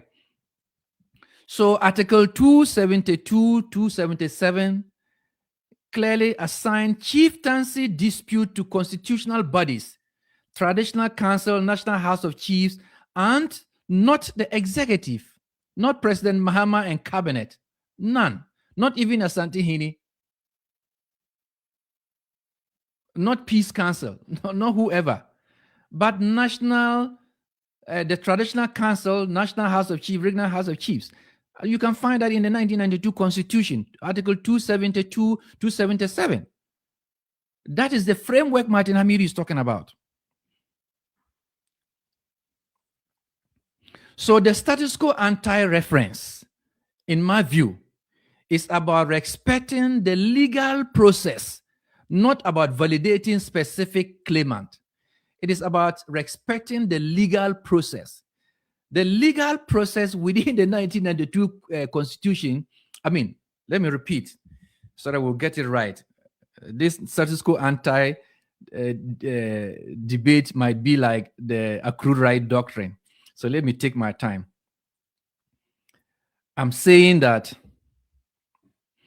the status quo anti-inference that Martin Hamidu captured in his article is not that because Abugaragu Azoka was Bawku Naba before the coming into being of the 1992 Constitution, the Republic of Ghana, the government must uphold that he is the chief of Bawku. Martin Hamidu is not saying that. You can make that inferences, but I'm telling you that my inferences is not telling me so. I'm going to tell you my inferences. Take your time and listen to me. The inferences is about respecting legal procedures and not about validating a specific claimant. Whether Kusasi or Mampusis. Now, when I say respecting legal process, you have to understand that before January 7, 1993, when the 1992 Constitution formally came into effect, when it was given life to brief, before that, we were operating under the military regime framework. We're operating under military regime legal framework and not constitutional framework. Let me repeat.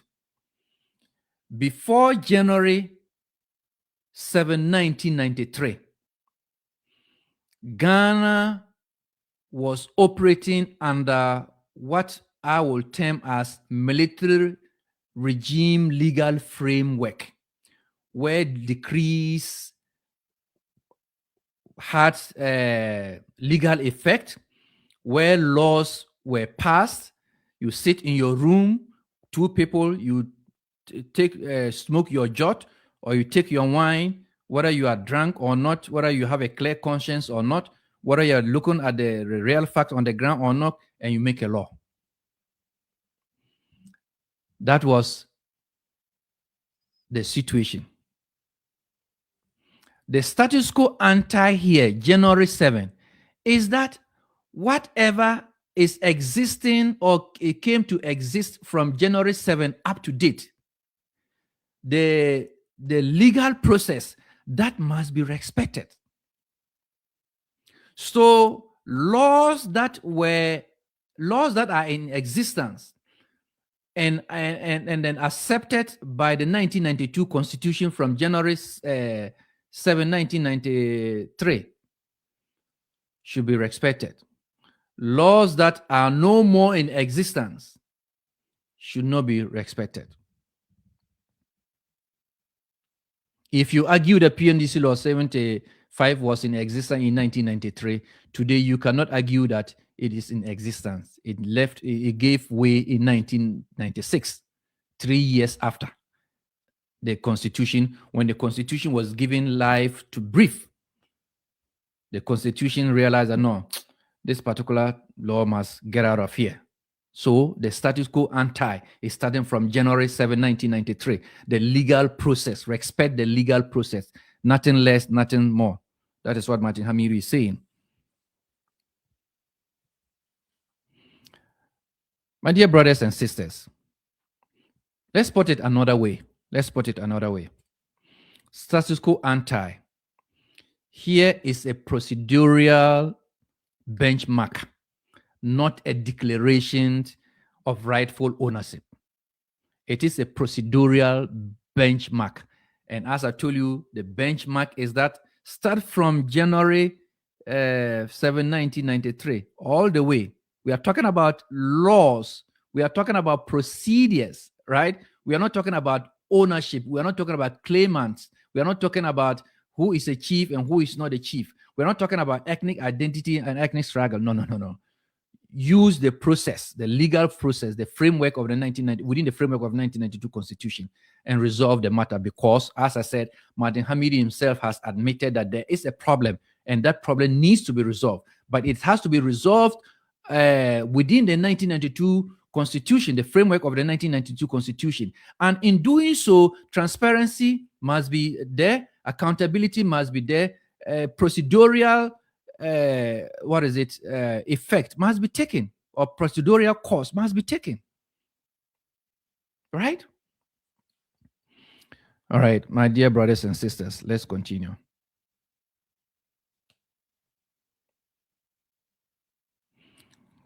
So, in support of respecting constitutional process,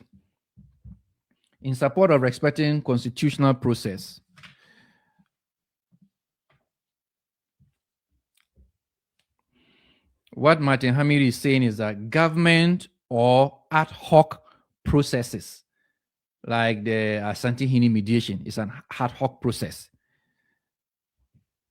even mediated by a respectful traditional leader or leaders. Again, the Asante Hini mediation must still respect constitutional procedures. I can't keep on emphasizing this much. Procedures and process. Because there's nothing like PNDC law 75 in the Constitution. There's nothing like that. So you can't say he's talking about law. He's talking about procedures, fairness, transparency. He's saying that decoupled political coloring and all that from this. Now, what are the procedures we are talking about? Adjudication through the National House of Chiefs, through the regular House of Chiefs, through the traditional councils. Now, ladies and gentlemen, this is where I'm bringing tonight's program to an end. And I'm going to do that by quoting something that I picked, which is very significant, and then to analyze it. And again, before I do that, let me make this significant point. You also realize that Martin Hamidi told us, let me see if I can get exactly with the Supreme Court ruling. Let me see. Just give me a minute. I want to read dito what he said so that you understand what I'm saying.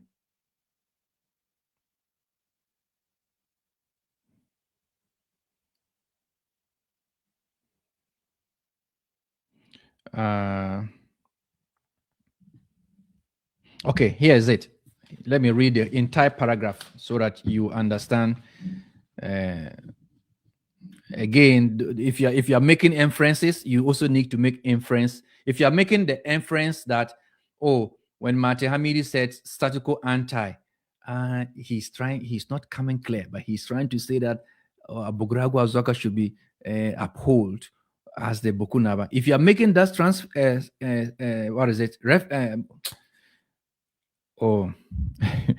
if you're making that inference, you have the right to make that inference, but I disagree with you. But again, I'm saying that if you are making that inference, that also, let me read to you this particular paragraph and then see the inference you will make into it and see whether the two are conflicting or not. Martin Hamidi wrote, and I quote, as PNDC Deputy Secretary for Local Government and Rural Development in 1986, and later as Deputy Attorney General from 1988 to 7th January 2001, I oversaw the Bawku affairs. When during the Kufuor regime in 2003, the law firm of Akufo-Addo, Prempeh and Co. commenced an action in the Supreme Court on behalf of the Mamprosis of Bawku as plaintiff against the Bawku Naba as the defendant on the constitutionality of PNDC Law 75. Constitutionality of PNDC Law 75. I was the lawyer for the Bawku Naba and pleaded the lack of jurisdiction in the court by virtue of the transitional provisions scheduled to the 1992 Constitution. He continued, the plaintiff sought to escape a decision by filing a notice of discontinuance.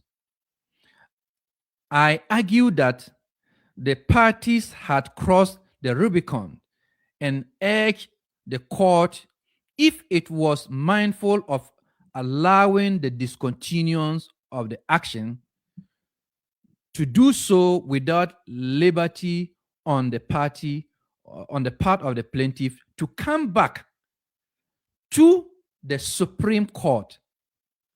He did not say not to litigate. He said to come back. These are Martin Hamidu's words. To come back to the Supreme Court on the same facts and issues. So what were the facts and what was the issue? The issue, I don't know the facts, but I know the issue. The issue was that whether PNDC Law 75 contravenes the 1992 Constitution or not. That was the issue. I don't know the facts because I don't have the dockets, right? So I will not attempt to talk about that. Then he went on.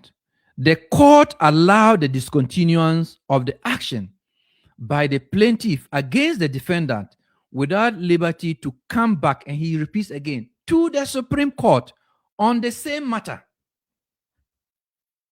On the same matter. Now, he said that, I argued, let me take this line. I argued that the parties had, no, the plaintiff sought to escape a decision by filing a notice of continuance, right? And what is the decision? I don't know, but I can guess that he is saying that the plaintiff realized that, no, if we don't discontinue, the Supreme Court may give a full judgment. And in giving a full judgment, we don't know how the Supreme Court would end on its judgment. So let's withdraw and re-strategize.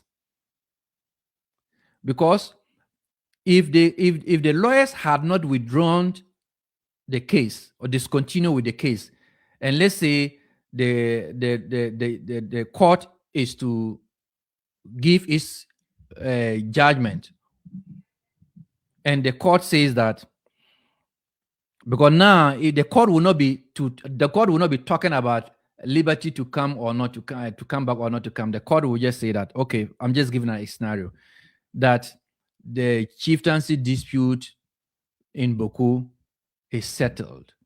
We recognize Abogrago Azoka and Ninchema, the gazetted Bawku Naba, as the legitimate chief of Bawku, period. If that had occurred, then that is it. That is it. Right? The lawyers, in this case, I would say they were smart. So they decided to withdraw because you don't know how the judges will come out. So the better is to just withdraw, knowing very well that there is another platform, the National House of Chiefs. So they withdrew. And he, Martin Hamidu, said, no, he was saying like, no, my lords, we have crossed the Rubicon, right? So don't let them come back here again on this matter, on this issue, with the same facts. Again, it was about PNDC Law 75 and nothing else. It was not about whether Abogrago Azoka is a chief or not a chief. It was not also about whether Nayiri should inskin a chief or not a chief. That was not the issue. So let's get the issues right.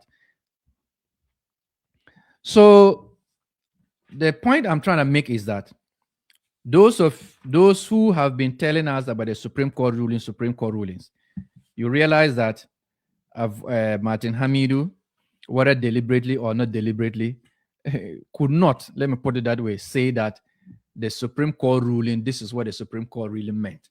Now you ask yourself, why is Martin Hamidu not saying that? Because he said he has a stake in it, right? Because he considered himself to be coming from Bawku. So if you knew that the Supreme Court ruling has settled the matter and you were the lawyer, just say it. It would have saved us lives. The lives that he's worried that people died and what and what and what. If he had done that since 2001, maybe we would have reasoned with him and that issue would have stopped, right? Anyway, so long story short, Martin Hamid in his article, and I quote, as long as the government is going outside the framework of the 1992 Constitution. Now you understand the framework, right? He said, as long as the government is going outside the framework of the 1992, the framework here is not status quo anti. That is not the framework. The framework is the 1992 Constitution and all that the 1992 Constitution has in it. And then what is the powers that it laws that it has distributed to institutions. That is the framework. And he's saying that the mediation process, as far as he is concerned, that is outside the framework of the 1992 Constitution. That is another debatable. But he is saying that in context, in the sense that he is making references that the National House of Chiefs should have been the institution to handle this dispute. There is no denial of the fact that there's a conflict, and there's no denial of the fact that it must be resolved. But how and where? That is the framework. So he said, as long as the government is going outside the framework of the 1992 Constitution and the status of the to attempt to attempt a resolution, the Bawku chieftaincy dispute, it is important for both parties to know that they went in, to know what they went in for through a transparent and accountable process. Again, if the process was transparent, we'll get to know. If it is accountable, we will get to know. So basically, his statements underscores the constitutional principle that chieftaincy dispute must be resolved within the structure established by the 1992 Constitution. And that structure is the National House of Chiefs, my dear brothers and sisters. Long and short of the story. Now, I'm going to end tonight's program with a Quran verse given to me by one of my brothers, my brother Mustafa. Mustafa is Quran, I think chapter 9, the verse 49, the verse 4. And I quote, says, if two group of believers fight, then make peace between them. But if one of them transgresses against the other, then fight against the one that transgresses until he returns to the command of Allah. And if it returns, then make peace between them with justice and act fairly. Indeed, Allah loves those who act justly. Allah loves those who act justly. Now, there is a tafsir. I'm not going to go into the tafsir because it has taken us time. Now, but let me tell you what to expect tomorrow. Let me tell you what to expect tomorrow.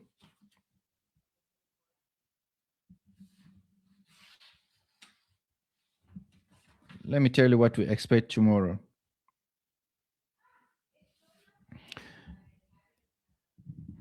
If Asantehene is going to be fair to the Mamprusis and fair to the Kosasis, if Asantehene is going to work within the framework of the 1992 Constitution, Asantehene will recommend to the government that